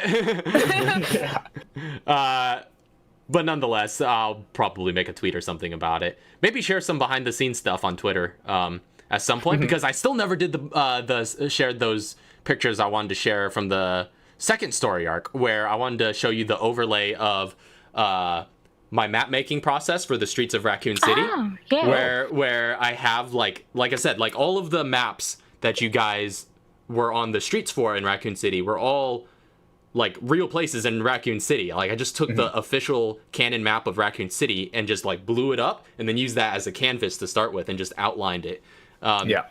So yeah, I kind of wanted to show those. You could kind of see place for place where some of these locations were. And I also did a little bit of that in this arc. When you guys were in Uptown Chicago, that was a real street, the one where you guys at some point. Where you guys fought the first jabber walkout on the streets and all those zombies, and then where you fought the Gravedigger worm afterwards. That was a real street. I don't remember what the street was called, but it is a real street, and I just made that map from using a screenshot from Google Maps as an overlay. So that's so cool. Yeah, that's what you could do though. That's what I love about this style of game is that you could just think it and then make it happen. Like you'd be like, oh, well, I want them to fight in Egypt at the pyramids, and then you could actually get the whole tourist location. Yeah, it's crazy. It's crazy. This is some fun stuff that I've kind of been getting into with some of this map making. That's like, this could really, the kind of stuff you could only really do in this medium. But yeah, again, super jazzed about the next arc. Looking forward to this villains miniseries in the first degree. And I hope it's any good. Hopefully it's good. Well, see, now you have the time though to actually expand on a full story instead of like what you've been doing with these one shots where they run a little long. Now you actually have the time to tell the story that you're trying to tell. So the thing is, even already, it's too long. there's so like I've prepared so much. Oh boy. like I know, since you guys are bad guys, I don't like, or rather, since you guys are playing villains, I don't know how you're going to react to certain things being put in front of you. So I have to be prepared to just like kind of obviously wing it. So I have to know my settings extremely well, which is not something I did too much for the first one. So there is like so much planning going in to just like what like these scenarios look like from like a real point of view. So like if you do just step outside the bounds, I'm not completely lost. Like I'm at the point right now where I've almost over prepared. You're not gonna see like 2/3 of what I've written. You know how I test with a good character. It's fun how bad I test the GM with a bad character. But like by virtue of like what you like, you know, doing one thing, like obviously like it shuts you off to other possibilities. So I'm just making sure that I'm prepared for anything that could possibly happen. Yeah, sweet. So we'll be looking forward to that to satiate our Resident Evil role-playing needs until the campaign starts up again. Looking forward. Yeah, and this is the campaign's gonna be really interesting from this point onward, and you guys are going through quite a bit of character progression already, and it's that sort of escalation I think that comes with all campaigns. Apparently, if you know, at least that's what I've heard, and I definitely see this getting proven to be the case, where if you do any campaign for a long period of time, it is going to develop some depth, a level of depth that you could not have imagined at the beginning. And I feel like we're getting to that point. Although I will say, this was the first story arc finale that we've gone through where off the finale episode, nobody leveled up. But unfortunately, that was because you guys like just leveled up beforehand. Yeah. Close. It was close. Going into it. Yeah. There was, needless to say, our audience doesn't know the exact numbers, but needless to say, everyone got a buttload of XP for that last finale episode. And Archaea set the new record for most single XP received in a single session. I did? Yeah, for that last episode. Oh my gosh. Because you had the personal arc bonus. Oh, yeah, that's right. Yeah. The personal arc. Yeah. See, and like I'm a little like I get a little like jacked about it because I was like, I'm the one who spent all that ammo on that first phase. I have to share that XP. Yeah. Nobody did nothing. They put him down and I ended him. Yeah, But, Archaea like, did. It's for the in characters. that fight. She just started it. Yeah. Yeah. Like there were people like in the first encounter, people didn't even get a turn. There Yeah. were some people who just didn't even go. Literally nobody got a turn. I rolled the No. first initiative and lit his ass up. He was done. Yep. It was gone. It was done. Didn't no, Emil went first in that first turn. Or first round. Did he? Because Did he? I steroided you. Oh, yeah, that's right. No, because I adrenaline rushed. And I steroided you. Hold on, let me see. Hold on, I can. This, I'm pretty there's- sure. I can. I have I can two settle steroids. this. I can settle this right now by I have looking 2 steroids. And I used one in the first fight and in the last fight. at the encounter I'm notepad, pretty sure. initiative. I still have some of this stuff recorded. That's true. Let me consult the documents because I write this. I keep track of initiative on a notepad, and I'm pretty sure it's still saved. Here we are. G1. Nope. Chauncey went first. Chauncey went first. Okay, never mind. Yeah. I'm trying to remember You which got one more steroid, brother. which steroid did I use then? Because I could have sworn it was on the first and last fight. It might have been the second one. Emil, maybe the Emil, second one. Emil was highest initiative in the second fight, apparently. Oh, that's what it would have been then. Third fight, like Aiden, Chauncey, and G all rolled over 20. That was crazy. Yeah. And then I feel like that saved us as me Yeah. rolling high too. Like getting that high initiative, that put a lot of people were at a little bit of an ease. They're like, oh Yeah. yeah, all right, let that And then- guy go first. Yeah. Fourth fight, y'all rolled poop.